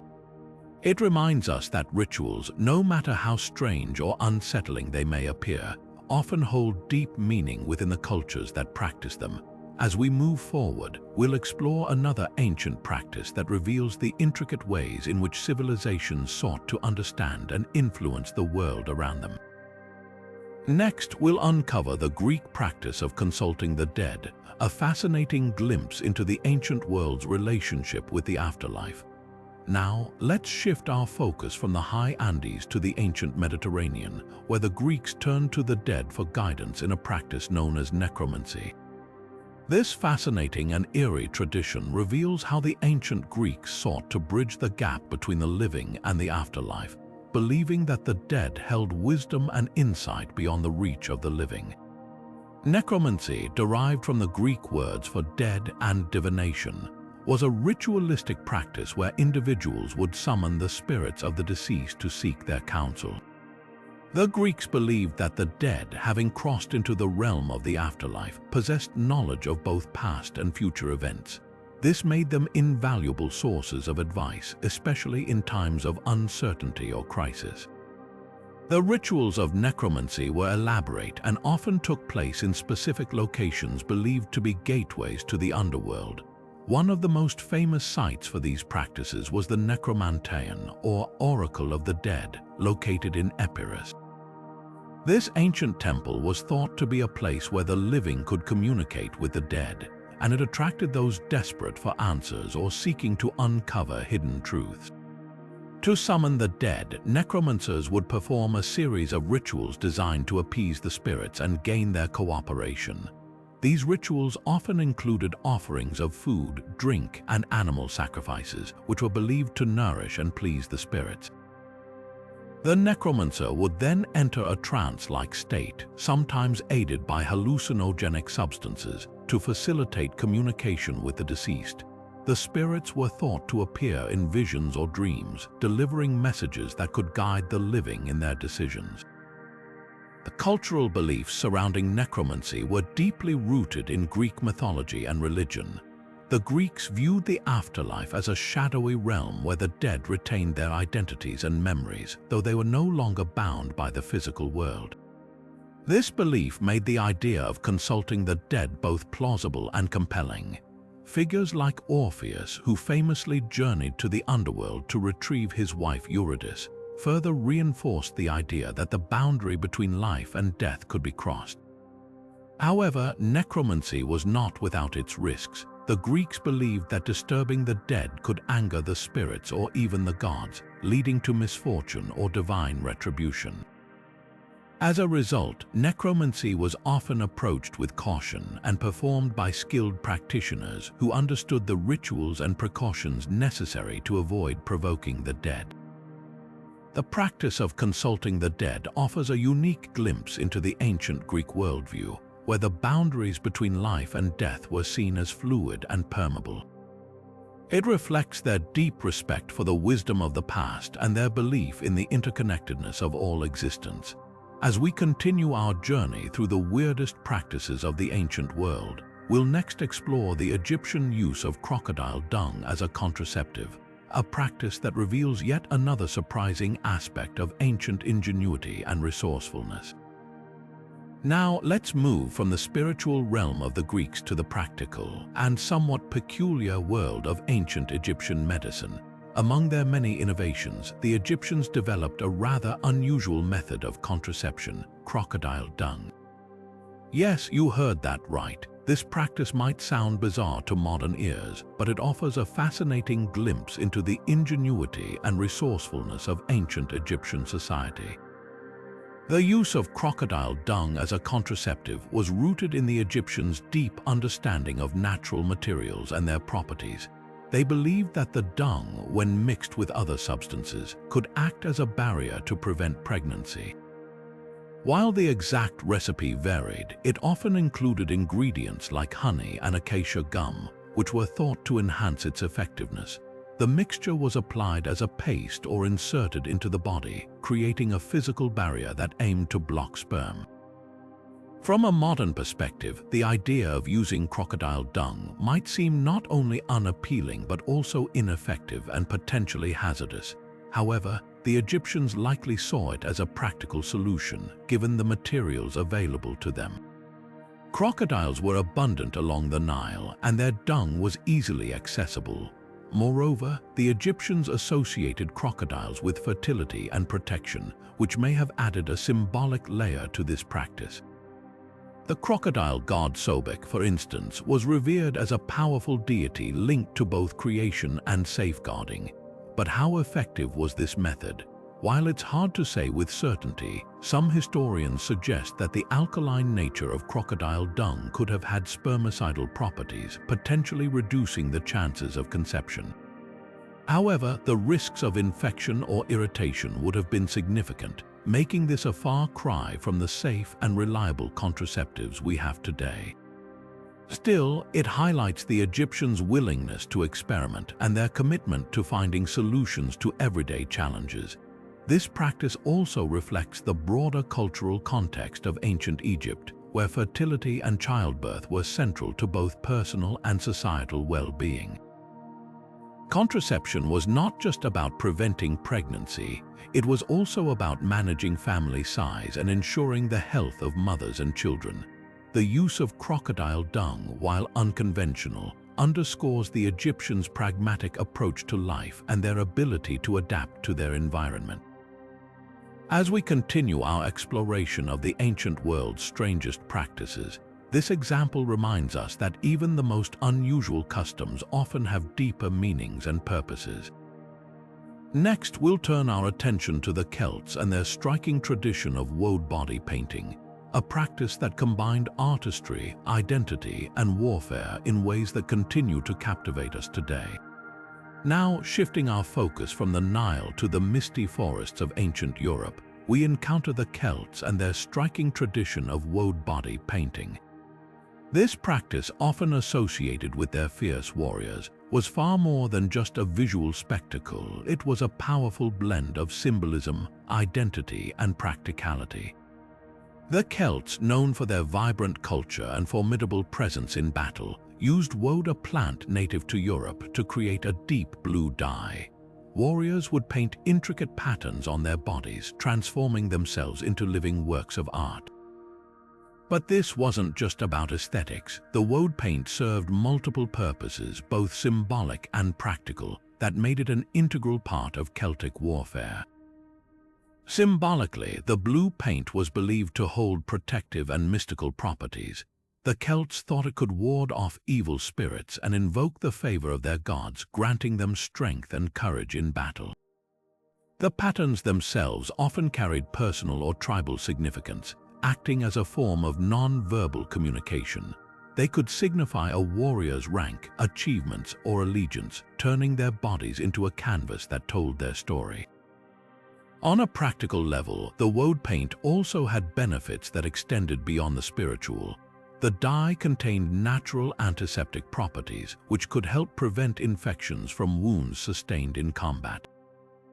Additionally, the paint's thick application may have provided a layer of insulation against the cold, a useful feature in the often harsh climates of Northern Europe. Some historians even suggest that the intimidating appearance of painted warriors could have had a psychological impact on their enemies, striking fear and confusion before the battle even began. The process of preparing and applying the woad paint was itself a ritual. The plant's leaves were harvested, crushed, and fermented to extract the dye, which was then mixed with other substances to create a paste. Applying the paint was a communal activity, often accompanied by chants or prayers, further reinforcing the bonds between warriors and their shared purpose. While the image of blue-painted Celts has been romanticized in modern media, it's important to recognize the depth of meaning behind this practice. For the Celts, woad body painting was not just a tool of war, it was a profound expression of their identity, spirituality, and connection to the natural world. It reminds us that even the most visually striking customs often carry layers of significance that go beyond the surface. As we continue our journey through the ancient world's most unusual practices, this tradition invites us to consider how cultures use art and ritual to navigate the challenges of life and death. Next, we'll explore the towering ziggurats of Mesopotamia and their role in bridging the earthly and the divine. Now, let's step into the ancient lands of Mesopotamia, where towering ziggurats rose like stairways to the heavens. These massive structures, built by the Sumerians, Babylonians, and Assyrians, were more than just architectural marvels. They were the spiritual and cultural heart of Mesopotamian civilization. Ziggurats were constructed as massive stepped platforms, often with a temple or shrine at the top. They were made from sun-baked bricks, reinforced with layers of reeds and bitumen to withstand the test of time. The most famous of these, the Great Ziggurat of Ur, stood as a testament to the ingenuity and devotion of the Mesopotamian people. But what made these structures so significant? At their core, ziggurats were deeply tied to Mesopotamian religion. They were seen as bridges between the earthly realm and the divine, places where gods could descend to interact with humanity. The temples atop the ziggurats were believed to be the dwelling places of deities, and only priests and rulers were allowed to enter these sacred spaces. For the average person, the ziggurat was a symbol of divine presence and protection, a constant reminder of the gods' watchful eyes. The construction of a ziggurat was no small feat. It required immense labor, resources, and coordination, often involving entire communities. The process itself was considered a sacred act, with rituals performed at every stage of building. Workers would lay bricks inscribed with prayers or blessings, and ceremonies were held to honor the gods and ensure the structure's sanctity. The ziggurat's design, with its ascending levels, symbolized the journey from the mortal world to the divine, reflecting the Mesopotamian belief in a layered universe. Rituals performed at ziggurats were central to Mesopotamian life. Priests conducted daily offerings, prayers, and ceremonies to appease the gods and maintain cosmic order. Festivals and processions often took place at the base of these structures, drawing crowds from across the city. The ziggurat was not just a place of worship, it was a hub of cultural and social activity where the spiritual and the everyday intertwined. Architecturally, ziggurats were groundbreaking. Their step design influenced later structures, including the pyramids of Egypt and even modern skyscrapers. They showcased the Mesopotamians' advanced understanding of engineering and their ability to organize large-scale projects. But beyond their physical grandeur, ziggurats embodied the Mesopotamian worldview, a belief in the interconnectedness of heaven and earth and the importance of maintaining harmony between the two. As we marvel at these ancient wonders, we're reminded of humanity's enduring desire to reach for the divine. The ziggurats of Mesopotamia stand as monuments to faith, ambition, and the timeless quest to bridge the gap between the mortal and the eternal. Next, we'll uncover another fascinating practice, this time from ancient China, where the art of shaping trees through binding became a symbol of beauty and balance. Now, let's journey to ancient China, where the art of shaping trees through binding became a fascinating blend of nature and human creativity. This practice, known as penjing, was more than just a gardening technique. It was a profound expression of harmony between humanity and the natural world. The process of binding trees involved carefully wrapping young, flexible branches with wire or cloth to guide their growth into specific shapes. Over time, these trees would take on intricate forms, often mimicking the appearance of windswept landscapes, cascading waterfalls, or even mythical creatures. The goal was not to dominate nature but to work with it, creating living sculptures that reflected the beauty and balance of the universe. Penjing was deeply rooted in Chinese philosophy, particularly the principles of Taoism and Confucianism. Taoism emphasized living in harmony with the natural world, while Confucianism valued order and balance. Together, these philosophies shaped the aesthetic ideals of penjing, where every curve and twist of a tree told a story of resilience, patience, and the interconnectedness of all things. The cultural significance of penjing extended beyond its visual appeal. It was seen as a meditative practice requiring immense patience and attention to detail. Artists would spend years, sometimes decades, nurturing a single tree, carefully pruning and shaping it to achieve the desired form. This process was not just about creating art, it was a spiritual journey, a way to cultivate inner peace and mindfulness. In Chinese society, penjing was also a symbol of status and refinement. Wealthy families and scholars often displayed these miniature landscapes in their homes or gardens, showcasing their appreciation for beauty and their connection to nature. The art form became a way to express one's values and aspirations, blending aesthetics with deeper philosophical meanings. The influence of penjing can still be seen today in the modern practice of bonsai, which originated from this ancient Chinese tradition. Both art forms share a common goal: to capture the essence of nature in a small, controlled space. But while bonsai focuses primarily on individual trees, penjing often includes additional elements like rocks, water, and miniature figurines to create entire landscapes in miniature. As we reflect on this ancient practice, we're reminded of the timeless human desire to shape and connect with the natural world. The art of binding trees was not just about creating beauty. It was a way to explore the delicate balance between control and surrender, between human ambition and the rhythms of nature. Next, we'll explore another intriguing custom, this time from ancient Rome, where children wore protective amulets known as bullae.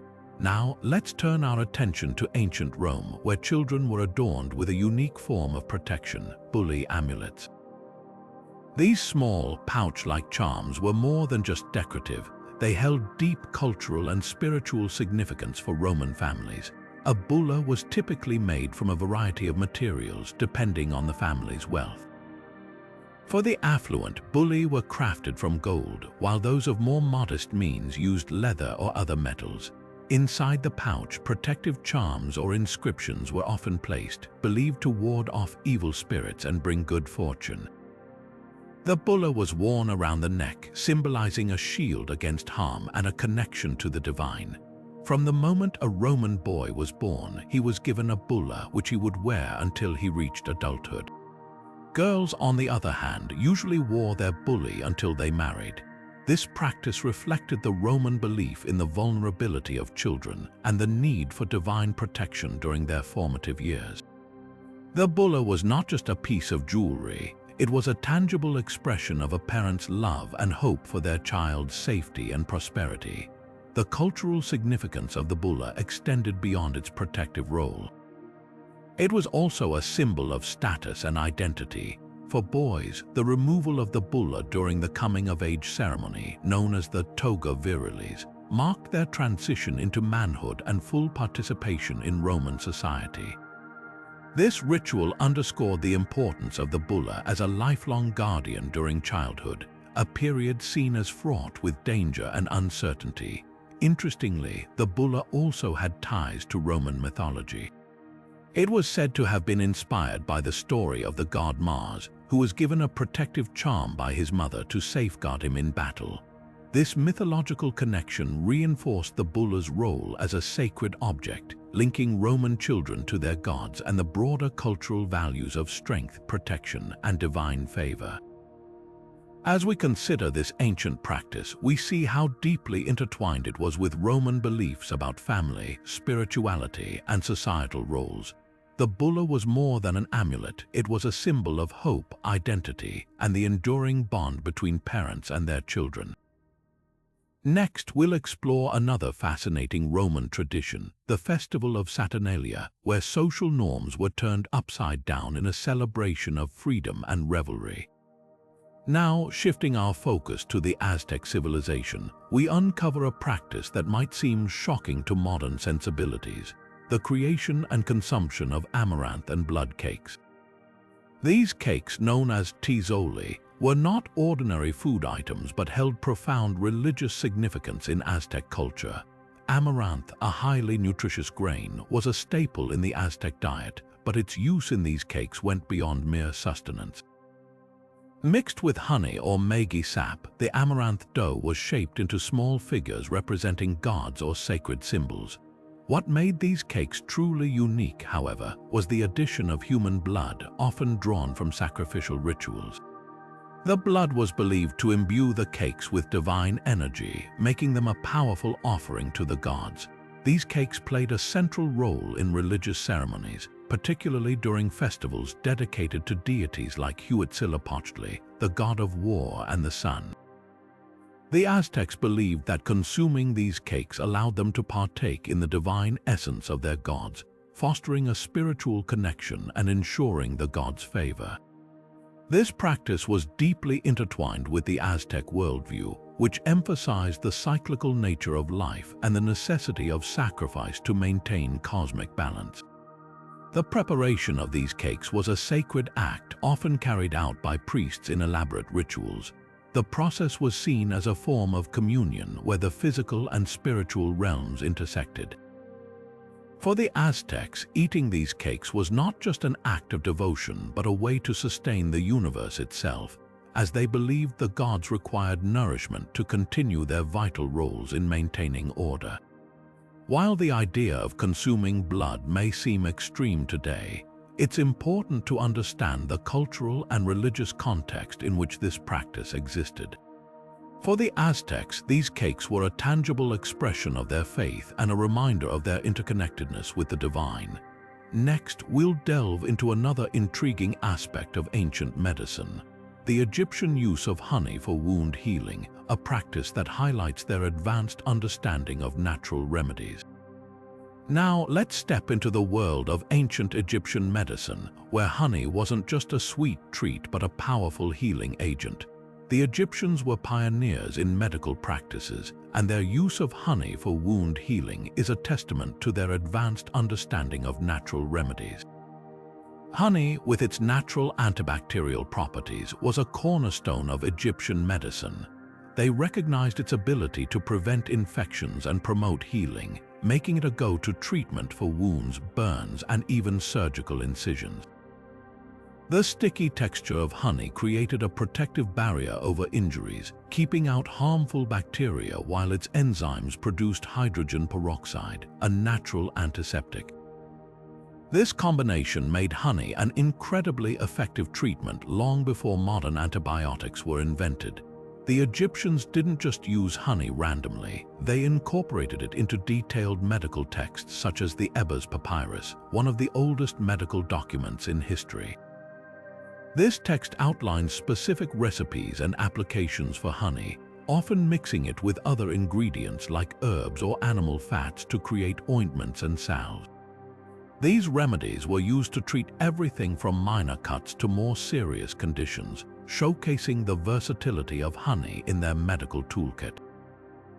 What's fascinating is how the Egyptians understood the importance of purity in their honey. They sourced it from specific regions known for producing high-quality honey, ensuring its effectiveness. This attention to detail highlights their commitment to both science and practicality in medicine. Beyond its physical benefits, honey also held symbolic significance in Egyptian culture. It was associated with the gods and often used in religious rituals, further cementing its importance in their daily lives. For the Egyptians, honey wasn't just a remedy, it was a gift from the divine, bridging the gap between the physical and spiritual worlds.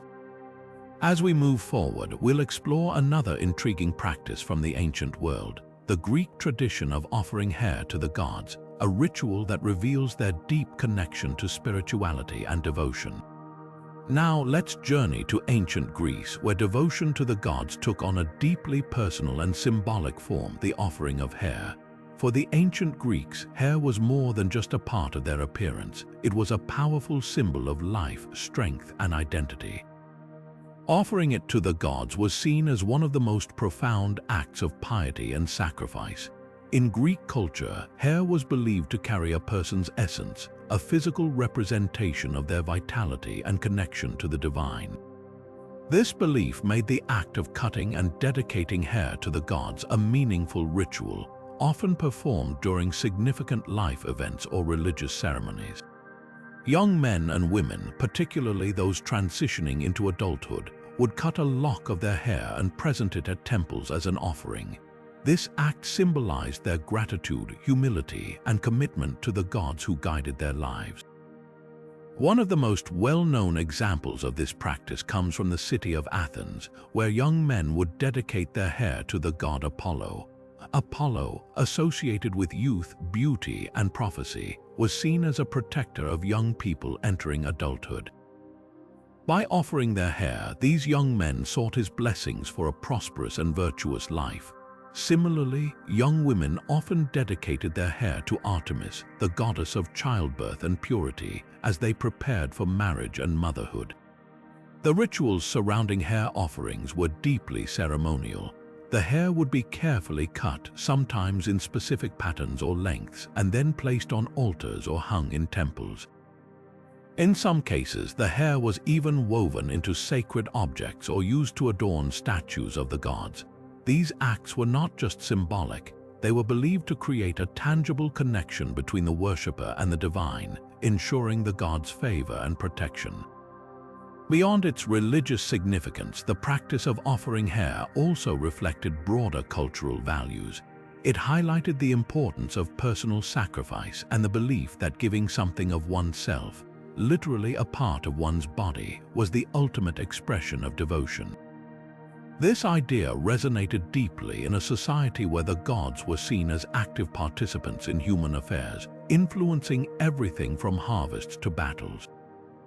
As we move forward, we'll uncover another fascinating ritual from the ancient world, the Viking berserker warriors and their intense pre-battle rituals, which reveal a very different side of devotion and spirituality.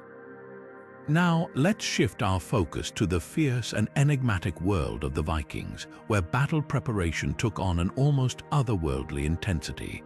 Among the most legendary figures of Viking lore were the berserkers, warriors whose pre-battle rituals were as terrifying as they were fascinating. These fighters were known for their unmatched ferocity, often entering a trance-like state that made them seem almost superhuman on the battlefield. The term berserker itself comes from the Old Norse words meaning bear shirt, suggesting that these warriors may have worn bear pelts or identified with the spirit of the bear. Some historians believe they also associated themselves with wolves, another symbol of raw power and wildness, But what truly set the berserkers apart was their ability to channel an almost uncontrollable rage, a state they achieved through intense rituals and, some speculate, the use of hallucinogenic substances. Before battle, berserkers would engage in elaborate ceremonies to invoke the favor of the gods, particularly Odin, the god of war and death. These rituals often involved chanting, drumming, and dancing, all designed to heighten their focus and aggression. Some accounts suggest that they consumed hallucinogenic plants or mushrooms, such as Amanita muscaria, to induce a state of altered consciousness. This would allow them to fight with a reckless abandon, seemingly impervious to pain or fear. The berserkers' reputation on the battlefield was both awe-inspiring and terrifying. They were said to charge into combat without armor, relying solely on their strength and fury to overwhelm their enemies. Their frenzied state made them unpredictable and nearly unstoppable, striking fear into the hearts of those who faced them. This ferocity wasn't just physical, it was deeply tied to their spiritual beliefs. The berserkers saw themselves as vessels of divine power, chosen by the gods to bring chaos and destruction to their foes. However, this extreme state came at a cost. After the battle, berserkers were often left physically and mentally drained, sometimes collapsing from exhaustion. Their rituals, while effective in battle, took a heavy toll on their bodies and minds. Despite this, their legacy endures as one of the most striking examples of how ancient warriors used ritual and belief to transform themselves into instruments of war.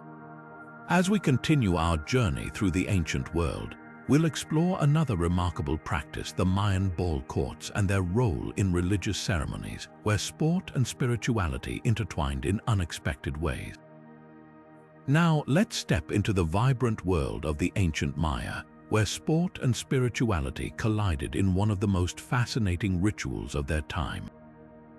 The Mayans were master builders, and among their most impressive creations were the ball courts, massive stone structures designed not just for games, but for ceremonies that held deep religious significance. These courts were more than just arenas. They were sacred spaces where the boundaries between the earthly and the divine blurred.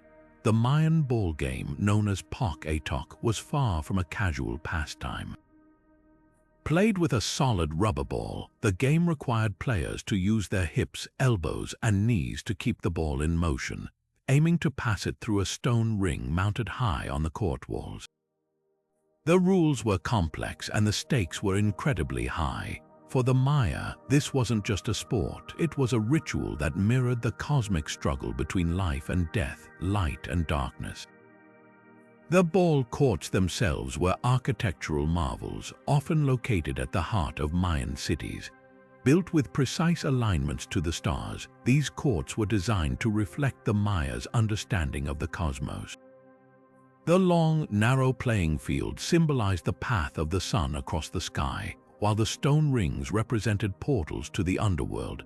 Every aspect of the game was steeped in symbolism, connecting the players and spectators to the gods and the cycles of the universe. But the game wasn't just about physical skill or entertainment. It was deeply tied to Mayan mythology, particularly the story of the hero twins who ventured into the underworld to challenge the gods of death. The ball game reenacted this myth, with the players embodying the twins' struggle against the forces of darkness. Winning the game was seen as a triumph of life over death, and the victors were often celebrated as heroes. However, losing could have dire consequences. In some cases, the losing team, or even their captain, was sacrificed to the gods, a stark reminder of the game's spiritual weight. The Mayans believed that the outcome of the game could influence the balance of the cosmos. A victory ensured the continued favor of the gods, bringing prosperity and stability to the community. Defeat, on the other hand, was seen as a sign of divine displeasure, requiring sacrifices to restore harmony. This connection between the game and the divine made the ball courts central to Mayan religious life, hosting ceremonies that drew entire communities together.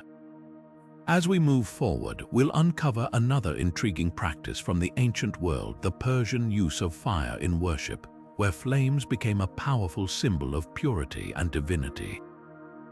Now let's journey to the heart of ancient Persia, where fire was not just a source of light and warmth, but a sacred element that bridged the human and the divine. For the Persians, fire was the ultimate symbol of purity, a force that could cleanse and transform. This reverence for fire was central to Zoroastrianism, one of the world's oldest monotheistic religions, which shaped Persian culture and spirituality for centuries. In Zoroastrian rituals, fire was more than a physical element. It was a living embodiment of Ahura Mazda, the supreme god of light and wisdom. Temples dedicated to fire, known as fire temples, were built across the Persian Empire. These temples housed eternal flames, carefully tended by priests who ensured the fire never went out. The flames were believed to carry prayers to the heavens, acting as a direct link between worshippers and the divine. The rituals themselves were deeply symbolic. Fire represented the eternal struggle between good and evil, a core tenet of Zoroastrian belief. By maintaining the sacred fire, the Persians sought to uphold cosmic order and resist the forces of darkness. Offerings of sandalwood and other fragrant materials were made to the flames, their smoke rising as a sign of devotion and purification. Even the act of tending the fire was seen as a sacred duty, a way to align oneself with the divine will. Fire also played a role in everyday life, serving as a reminder of the divine presence. Homes often had small fire altars where families could offer prayers and seek blessings. The Persians believed that fire could ward off evil spirits and bring protection to those who honored it. This connection between fire and purity extended to their burial practices as well. Instead of burying their dead, Zoroastrians placed bodies in structures called towers of silence, where they were exposed to the elements and scavenging birds. This practice, known as sky burial, was seen as a way to avoid contaminating the earth, fire, or water elements considered sacred. The symbolism of fire in Zoroastrianism was so profound that it influenced other cultures and religions. The eternal flame became a powerful metaphor for hope, resilience, and the enduring presence of the divine. Even today, the legacy of these ancient rituals can be seen in modern practices, from the lighting of candles in religious ceremonies to the use of fire in cultural celebrations. As we continue our exploration of ancient practices, we'll turn our attention to the Spartan tradition of black broth, a dish that reveals much about their unique military culture and way of life. Now, let's shift our focus to the rugged world of ancient Sparta, where even their food reflected their no-nonsense warrior lifestyle. Among the many peculiar practices of the Spartans, one stands out as both fascinating and stomach-churning: their infamous black broth. This dish, made primarily from pig's blood and vinegar, was more than just a meal. It was a symbol of Spartan discipline, endurance, and their unyielding commitment to military excellence. Black broth, or melas zomos as the Spartans called it, was a staple of their diet, particularly for soldiers. The recipe was simple yet stark: pig's blood, vinegar, and sometimes a bit of salt. Occasionally, small pieces of pork or other meats were added, but the broth itself was the main attraction. Its dark, unappetizing appearance and pungent smell made it a dish that only the most hardened individuals could stomach. In fact, it was said that visitors to Sparta who tried the broth often found it revolting, while the Spartans themselves consumed it with pride. But why would a society known for its strength and discipline embrace such a seemingly unpalatable dish? The answer lies in the Spartan ethos. Black broth was more than just food, it was a test of character. By eating this simple, austere meal, Spartans demonstrated their ability to endure hardship and resist indulgence. It was a reminder that luxury and comfort had no place in a warrior's life. Every spoonful of black broth reinforced their commitment to simplicity, resilience, and self-sufficiency. The dish also played a practical role in their military culture. Spartans were trained from a young age to be soldiers, and their diet was designed to support their rigorous lifestyle. Black broth was high in protein and iron, providing the nutrients needed for strength and stamina. It was easy to prepare even in the field, making it an ideal meal for soldiers on the move. In a society where every aspect of life was geared toward warfare, even their food served a strategic purpose. Interestingly, black broth also had a social dimension. It was often served at communal meals called syssitia, where Spartan men gathered to eat, bond, and discuss matters of state. These meals were a key part of Spartan life, fostering camaraderie and reinforcing the values of equality and shared sacrifice. By eating the same simple food, Spartans of all ranks were reminded that they were part of a collective, united in their dedication to the state. The legacy of black broth extends beyond its role as a meal. It has become a symbol of Spartan identity, representing their unique blend of austerity, discipline, and military prowess. While modern tastes might find the idea of pig's blood and vinegar unappealing, for the Spartans, it was a source of pride and a testament to their way of life. As we move forward, we'll explore another intriguing practice from the ancient world, the Egyptian belief in dream interpretation and how it shaped their understanding of the divine. Now, let's journey from the austere world of Sparta to the mystical realm of ancient Egypt, where dreams were not just fleeting thoughts of the night but powerful messages from the gods. The ancient Egyptians believed that dreams were a direct line of communication with the divine, offering guidance, warnings, and even prophecies. This belief in the sacred nature of dreams shaped their culture, religion, and even their approach to medicine and politics. At the heart of this practice were the priests, who served as intermediaries between the gods and the people.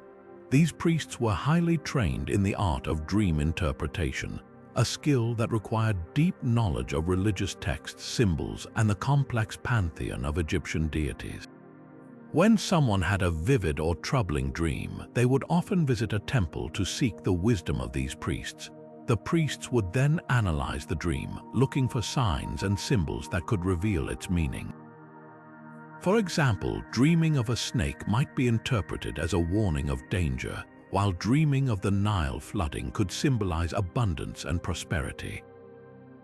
The methods used for dream interpretation were both intricate and fascinating. One common practice was incubation, where individuals would sleep in a sacred space, often within a temple, in hopes of receiving a divine message. These spaces were carefully prepared, with rituals and offerings designed to invite the presence of the gods. The dreamer might also be given specific instructions, such as fasting or reciting prayers, to enhance their receptivity to divine communication. Upon waking, the dreamer would recount their dream to the priests, who would then decode its significance. Dreams were not only personal but also held great importance for the state. Pharaohs and rulers often relied on dream interpretations to make critical decisions, believing that the gods were guiding their actions. One famous example is the story of Pharaoh Thutmose IV, who claimed to have had a dream in which the god Horus promised him the throne if he cleared the sand from the Sphinx. This dream not only legitimized his rule but also reinforced the idea that dreams were a tool for divine intervention in human affairs. The Egyptians also documented their dreams and interpretations on papyrus, creating some of the earliest known dream books. These texts listed common dream symbols and their meanings, serving as a guide for both priests and individuals. For instance, dreaming of flying might signify freedom or spiritual elevation, while dreaming of losing teeth could indicate anxiety or fear of failure. These dream books were a testament to the Egyptians' belief in the importance of understanding the messages sent by the gods. The practice of dream interpretation also extended to healing. Temples dedicated to the god Imhotep, who was associated with medicine and dreams, became centers for dream-based healing. Patients would sleep in these temples, hoping to receive a dream that would reveal the cause of their illness or the remedy needed. The priests would then interpret these dreams and prescribe treatments, blending spiritual and medical practices in a way that was uniquely Egyptian. As we reflect on this ancient practice, it's clear that the Egyptians saw dreams as far more than random images of the night. They were a bridge between the mortal and the divine, a source of wisdom, and a tool for navigating the complexities of life. This deep reverence for dreams offers us a glimpse into the spiritual and intellectual richness of ancient Egyptian culture. Next, we'll uncover another fascinating aspect of ancient life, the Roman tradition of wearing togas and how this iconic garment symbolized status and identity in their society. Now, let's step into the world of ancient Rome, where clothing was far more than just fabric. It was a statement of identity, power, and social standing. The toga, a large draped garment made from a single piece of wool, was the ultimate symbol of Roman citizenship and status. Unlike the simple tunics worn by slaves and commoners, the toga was reserved for freeborn Roman men, making it a clear marker of privilege and prestige. The toga wasn't just a piece of clothing. It was a complex and highly regulated garment that required skill to wear correctly. Its size and weight made it cumbersome, often requiring assistance to drape properly. The way it was worn could convey subtle messages about the wearer's rank and role in society. For example, the toga praetexta, with its distinctive purple border, was worn by magistrates and young boys, symbolizing their authority or their status as future citizens. Meanwhile, the toga virilis, a plain white toga, marked the transition of a young man into adulthood and full citizenship. The rituals surrounding the toga were deeply ingrained in Roman culture. The ceremony of donning the toga virilis, known as the toga of manhood, was a significant milestone in a young Roman's life. This event, usually held on the Liberalia festival in March, symbolized the boy's entry into the political and social life of Rome. Family and friends would gather to celebrate this rite of passage, underscoring the toga's importance as a symbol of maturity and civic responsibility. Beyond its ceremonial role, the toga also served as a visual indicator of social hierarchy. Senators and high-ranking officials wore the toga laticlavia, adorned with a broad purple stripe, while the toga pulla, made of dark wool, was worn during periods of mourning. Even the color and quality of the fabric could signal wealth and influence. A pristine, well-maintained toga suggested affluence and attention to detail, while a worn or poorly draped one might hint at financial struggles or a lack of social standing. The toga's significance extended into the political arena as well. Roman politicians often used their togas to project an image of gravitas and authority. The way they carried themselves in their togas could influence public perception, making it a tool for persuasion and leadership. In a society where appearances mattered deeply, the toga was more than just clothing. It was a performance, a way to assert one's place in the intricate web of Roman social and political life. As we consider the toga's role in ancient Rome, it's fascinating to see how a simple garment could carry such profound meaning. It wasn't just about fashion, it was about identity, power, and the rituals that bound Roman society together. The toga reminds us that clothing can be a powerful language, speaking volumes about who we are and where we stand in the world. Next, we'll explore another marvel of ancient engineering, the Inca suspension bridges, which connected an empire across some of the most challenging terrains in the world. Now, let's journey to the rugged peaks of the Andes, where the Inca civilization achieved an engineering feat that still leaves modern engineers in awe: the construction of suspension bridges made entirely from grass. These bridges, known as Huayhuachoca in Quechua, were not just functional structures but lifelines that connected the vast and fragmented Inca Empire across some of the most treacherous terrains in the world. Imagine standing at the edge of a deep canyon with roaring rivers far below and towering mountains on either side. For the Inca, this was a daily reality. To navigate such landscapes, they developed suspension bridges that could span distances of up to 150 feet, using nothing but woven grass ropes. The primary material, iku grass, was harvested from the highlands, dried, and meticulously braided into thick, sturdy cables. These cables were then anchored to stone abutments on either side of the canyon, creating a stable yet flexible pathway. The construction of these bridges was a communal effort requiring the skills of entire villages. Teams of workers would weave the grass ropes by hand, a process that demanded both precision and patience. Once the cables were ready, they were transported to the bridge site where they were stretched across the gap and secured. The bridge's floor was made of smaller ropes and wooden planks, providing a surface that could withstand the weight of people, livestock, and even soldiers. Remarkably, these bridges were designed to sway with the wind and the movement of travelers, a feature that actually made them more durable in the face of earthquakes, a common occurrence in the Andes. The importance of these bridges cannot be overstated. They were the arteries of the Inca road system, a network that stretched over 24,000 miles, connecting cities, temples, and military outposts.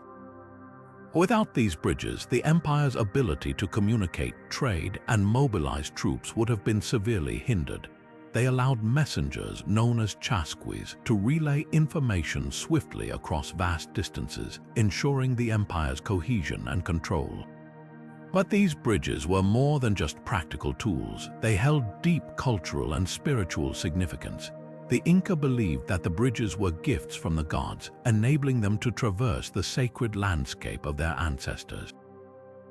Each year, communities would come together to repair and rebuild the bridges, a ritual that reinforced social bonds and honored their shared heritage. The act of maintaining the bridges was seen as a sacred duty, a way to ensure the harmony between humans and the natural world. The ingenuity of the Inca suspension bridges is a testament to their mastery of engineering and their deep understanding of their environment. These structures, built without metal tools or modern technology, stood as symbols of resilience and innovation. They remind us that even in the face of seemingly insurmountable challenges, human creativity and cooperation can achieve the extraordinary. As we marvel at the Inca's engineering prowess, let's turn our attention to another fascinating practice, the ancient Greek tradition of declaring an Olympic truce, a remarkable effort to promote peace and unity during one of the world's most celebrated athletic events. Now, let's step into the world of ancient Greece, where the Olympic Games were more than just a showcase of athletic prowess. They were a powerful symbol of unity and peace. The ancient Greeks had a remarkable tradition known as the Olympic truce, or ekicharia, which was declared before and during the Games. This truce wasn't just a suggestion. It was a sacred agreement that called for a cessation of all hostilities across the Greek city-states, no matter how bitter their conflicts. Imagine a time when wars were frequent and rivalries between cities like Athens and Sparta were intense. Yet, every 4 years, these same rivals would set aside their weapons and gather in Olympia to celebrate the Games. The truce allowed athletes, spectators, and officials to travel safely to and from the event, ensuring that the spirit of competition and camaraderie could flourish without the shadow of war. Messengers, known as spondophoroi, were sent out months in advance to announce the truce, spreading the word far and wide. The Olympic truce wasn't just about safety, it was a profound statement about the shared values of the Greek world. The Games were dedicated to Zeus, the king of the gods, and participating in them was seen as a way to honor the divine. By declaring the truce, the Greeks acknowledged that there were moments when humanity's common bonds, sports, culture, and faith transcended political and territorial disputes. It was a rare opportunity for people from different city-states to come together, exchange ideas, and celebrate their shared heritage. This tradition also had practical benefits.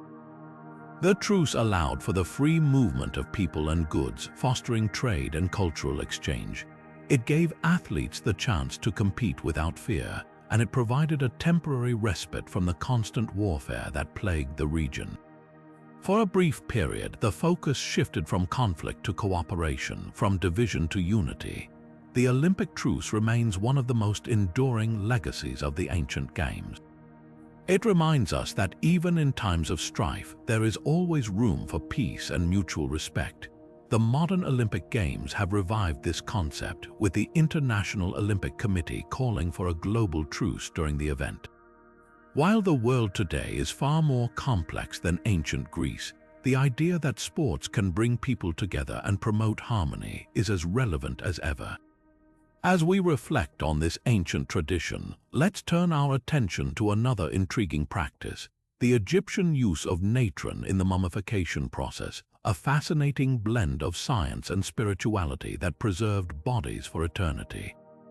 Now, let's journey from the unity of the Olympic truce to the mysterious world of ancient Egypt, where death was not an end but a transformation. One of the most fascinating practices of the ancient Egyptians was their use of natron in the mummification process, a technique that blended science and spirituality to preserve bodies for eternity. Natron, a naturally occurring salt mixture found in the dry lake beds of Egypt, was the cornerstone of this preservation process. Composed primarily of sodium carbonate and sodium bicarbonate, natron had remarkable drying and antiseptic properties. The ancient Egyptians discovered that this substance could effectively dehydrate and disinfect human tissue, halting decay and preparing the body for its journey to the afterlife. The mummification process began with the removal of internal organs, which were preserved separately in canopic jars. The body was then washed and covered in natron both inside and out. This step was crucial as the natron absorbed moisture from the tissues, preventing bacteria from thriving and causing decomposition. The body would remain covered in natron for about 40 days, a period that allowed the drying process to complete thoroughly. Afterward, the natron was removed and the body was cleaned again, ready to be wrapped in linen bandages. But natron wasn't just a practical tool, it held deep spiritual significance. The Egyptians believed that preserving the body was essential for the soul's survival in the afterlife. They saw natron as a purifying agent, not only cleansing the physical body, but also symbolically preparing the deceased for their reunion with the gods. In fact, natron was also used in temple rituals to purify priests and sacred objects, further highlighting its sacred role in Egyptian culture. The effectiveness of natron in mummification is a testament to the ancient Egyptians' advanced understanding of chemistry and preservation. Their meticulous process ensured that bodies could survive for thousands of years, allowing modern archaeologists to uncover and study these ancient remains. The use of natron wasn't just a scientific achievement, it was a profound expression of their beliefs about life, death, and the eternal. As we marvel at the ingenuity of the ancient Egyptians, let's turn our attention to another intriguing tradition: the Celtic practice of druidic rituals, where nature and spirituality intertwined in mysterious and powerful ways. Now, shifting our focus from the scientific precision of Egyptian mummification, we step into the mystical realm of the ancient Celts, where druids held a central role in society. These enigmatic figures were far more than just priests. They were the keepers of knowledge, the mediators between the natural and spiritual worlds, and the advisors to kings and warriors. The druids were deeply intertwined with the rhythms of nature, and their rituals reflected a profound reverence for the earth and its cycles. Druidic practices were rooted in the belief that every element of the natural world was alive with spirit. Trees, rivers, and even stones were seen as sacred, and the druids acted as intermediaries, communicating with these forces to maintain harmony and balance. One of their most iconic rituals took place in sacred groves, where they performed ceremonies under the canopy of ancient trees. These groves were considered gateways to the divine, and the druids would gather there to conduct offerings, prayers, and divinations. The druids were also known for their mastery of the oral tradition. Unlike many ancient cultures, the Celts did not rely heavily on written records. Instead, the druids memorized vast amounts of knowledge, from laws and histories to poetry and spiritual teachings. This oral tradition was passed down through generations, ensuring that the wisdom of the druids remained alive and vibrant. Their ability to recite intricate verses and stories was not just a display of intellect but a sacred act, connecting them to the ancestors and the gods. One of the most intriguing aspects of Druidic rituals was their use of natural elements in their ceremonies. They believed that certain plants, like mistletoe, held immense power. Harvesting mistletoe was a ritual in itself, often performed during specific lunar phases and accompanied by chants and prayers. The Druids would use these plants in healing practices, divination, and even to bless warriors before battle.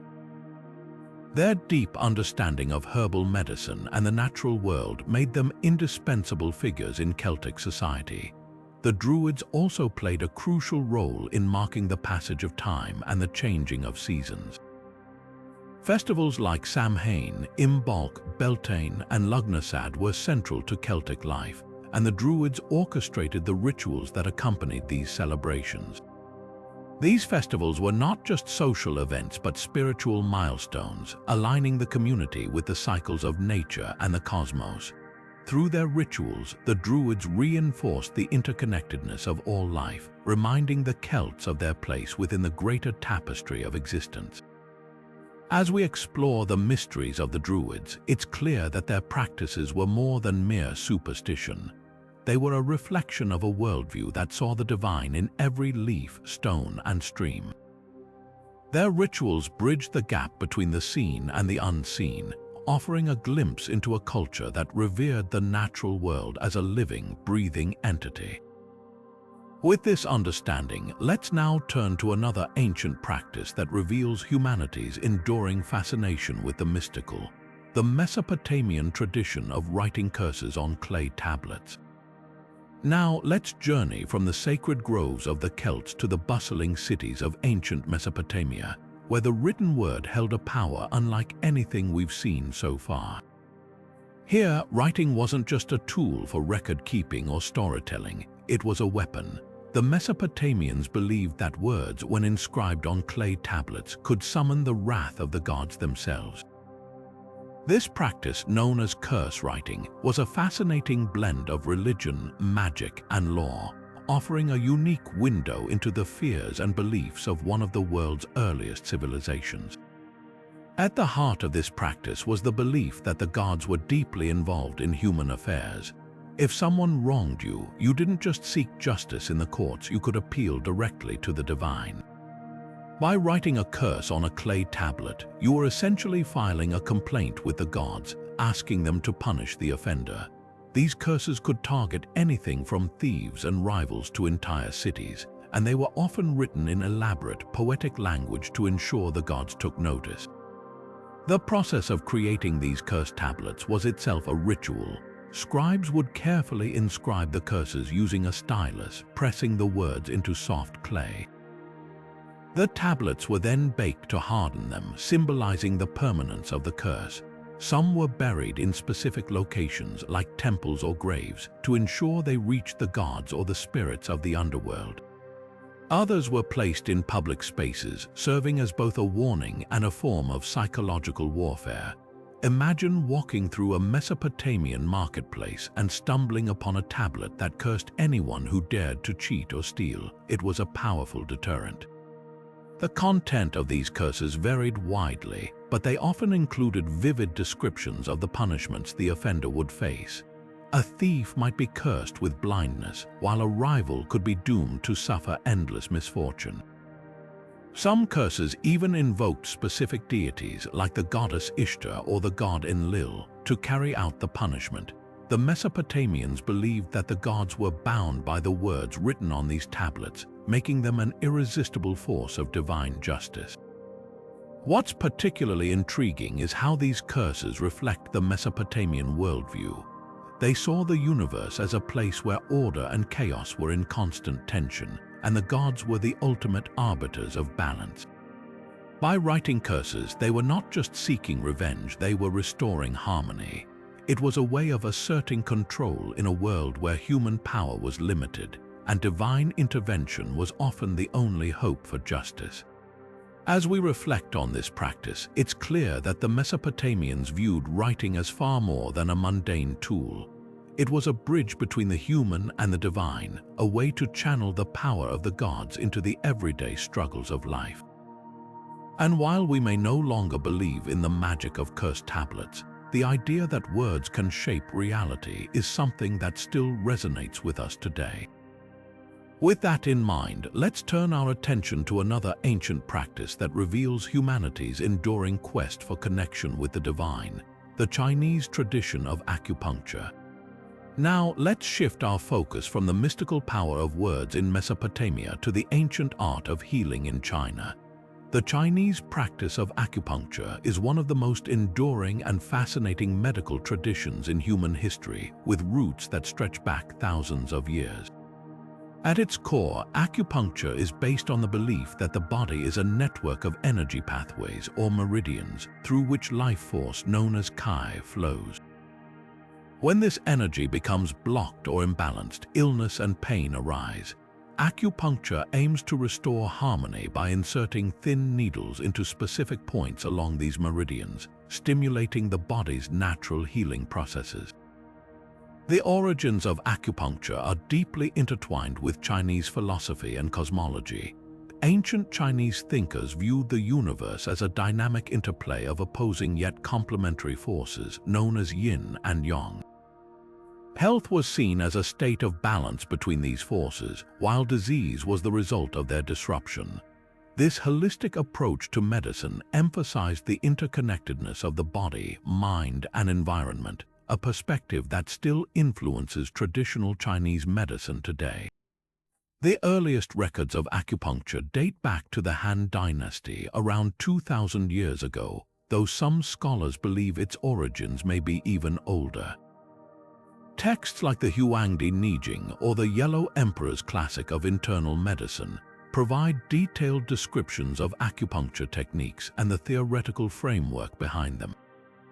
These ancient texts reveal a sophisticated understanding of the human body, mapping out hundreds of acupuncture points and their connections to various organs and systems. What makes acupuncture particularly intriguing is its blend of science and spirituality. While modern research has shown that acupuncture can stimulate the release of endorphins and improve blood flow, its traditional practitioners also emphasize its ability to harmonize the flow of Qi. This dual perspective has allowed acupuncture to endure as both a medical treatment and a spiritual practice, bridging the gap between the physical and the metaphysical. The tools used in acupuncture have evolved over time, but the basic principles remain unchanged. Early practitioners used stone needles, later replaced by bronze, gold, and silver. Today, sterile stainless steel needles are the standard, ensuring safety and precision. The process itself is remarkably gentle, with many patients reporting a sense of relaxation and well-being during treatment. Acupuncture's influence has extended far beyond China, becoming a global phenomenon embraced by millions. Its integration into modern healthcare systems highlights its versatility and effectiveness, offering relief for conditions ranging from chronic pain to stress and anxiety.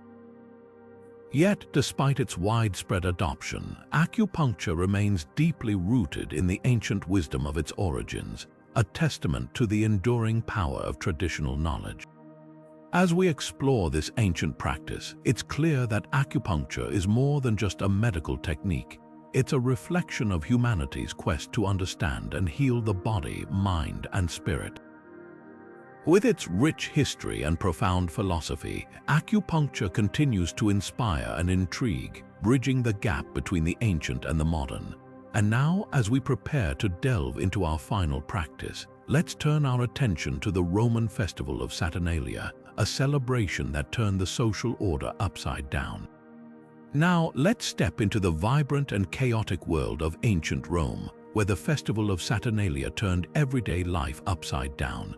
This annual celebration, held in honor of Saturn, the god of agriculture and time, was a time of revelry, role reversal, and unrestrained joy. For a brief period, the rigid social hierarchies of Roman society were dismantled, and the usual rules of decorum were cast aside. Slaves dined with their masters, gifts were exchanged, and the streets buzzed with laughter and merriment. It was a festival unlike any other, a moment when the ordinary became extraordinary. The origins of Saturnalia can be traced back to the early days of Rome, with some historians suggesting it began as a simple agricultural festival to mark the end of the planting season. Over time, it evolved into a grand celebration that reflected the complexities of Roman culture. By the late Republic, Saturnalia had become one of the most anticipated events of the year, lasting from December 17th to the 23rd. During this week, the city transformed into a playground of indulgence and mischief. At the heart of Saturnalia was the idea of inversion. Slaves were temporarily freed from their duties and allowed to speak their minds without fear of punishment. They could even give orders to their masters, who were expected to comply with good humor. This role reversal wasn't just a form of entertainment. It was a symbolic act that reminded Romans of the fragility of social order and the importance of humility. For a few days, the boundaries between classes blurred, and everyone was equal in the eyes of Saturn. Gift-giving was another central tradition of Saturnalia. Romans exchanged small tokens of affection, such as candles, figurines, and sweets. These gifts were often accompanied by playful verses or riddles, adding an element of wit to the festivities. The exchange of presents wasn't just about generosity. It was a way to strengthen social bonds and express gratitude. Even the poorest citizens participated, as the spirit of Saturnalia emphasized inclusivity and goodwill. The festival was also marked by feasting, gambling, and public celebrations. Temples were adorned with greenery, and the streets were filled with music and dancing. People wore colorful, informal clothing, a stark contrast to the usual togas and formal attire. The atmosphere was one of liberation, as Romans embraced the freedom to indulge in pleasures that were typically frowned upon. It was a time to let loose, to celebrate life, and to honor the god who had blessed them with abundance. Saturnalia's cultural significance extended beyond its immediate festivities. It served as a reminder of the cyclical nature of time and the importance of renewal. By temporarily upending the social order, the festival reinforced the idea that no one was above the whims of fate. It also provided a much-needed release from the pressures of daily life, allowing Romans to reconnect with their humanity and with each other. As we reflect on Saturnalia, it's clear that this ancient festival was more than just a week of revelry. It was a profound expression of Roman values and beliefs. Its legacy can still be seen in modern celebrations like Christmas, which inherited many of its traditions, from gift-giving to the emphasis on joy and togetherness. Saturnalia reminds us that even in the most structured societies, there is always room for a little chaos, a little laughter, and a little freedom. And with that, we conclude our journey through the 50 weirdest practices of the ancient world, a testament to the creativity, complexity, and enduring fascination of human history. And so, we've journeyed through 50 of the strangest, most fascinating practices from the ancient world, each one a window into the beliefs, values, and daily lives of civilizations long gone. From the Egyptians mummifying their beloved cats to the Romans using urine as a cleaning agent, these customs reveal the creativity and complexity of human history. They remind us that what may seem bizarre to us today was often deeply meaningful to those who lived in these ancient societies. Whether driven by religion, survival, or tradition, these practices shaped cultures and left a lasting legacy that continues to intrigue us. As we reflect on these ancient customs, it's impossible not to marvel at the diversity of human experience. The Aztecs' human sacrifices, the Chinese pursuit of immortality through mercury, the Viking funeral pyres, each practice tells a story of a people trying to make sense of their world, to connect with the divine, or to assert their place in the cosmos. These traditions, no matter how strange they may seem, were rooted in the universal human desire to understand life, death, and everything in between. But beyond their strangeness, these practices also offer us a deeper understanding of history. They show us how societies evolved, how beliefs were passed down through generations, and how cultures influenced one another. The Roman Saturnalia, for example, laid the groundwork for modern Christmas celebrations, while the Mayan ball game reminds us of the deep connection between sport and spirituality. These ancient customs are not just relics of the past, they are threads in the tapestry of human history, connecting us to our ancestors in ways we might not always realize. So, what can we learn from these 50 weirdest practices? Perhaps it's that human beings have always been curious, inventive, and deeply connected to their beliefs. Or maybe it's that the line between the strange and the familiar is thinner than we think. After all, many of the things we do today might seem just as bizarre to someone from the ancient world. As we close this exploration, I'd love to hear your thoughts. Which of these ancient practices surprised you the most? Are there any modern traditions that you think future generations might find just as strange? Let me know in the comments below. I'm always excited to hear your perspectives. And if you enjoyed this journey through the weird and wonderful world of ancient history, don't forget to like, subscribe, and hit that notification bell so you never miss an adventure into the past.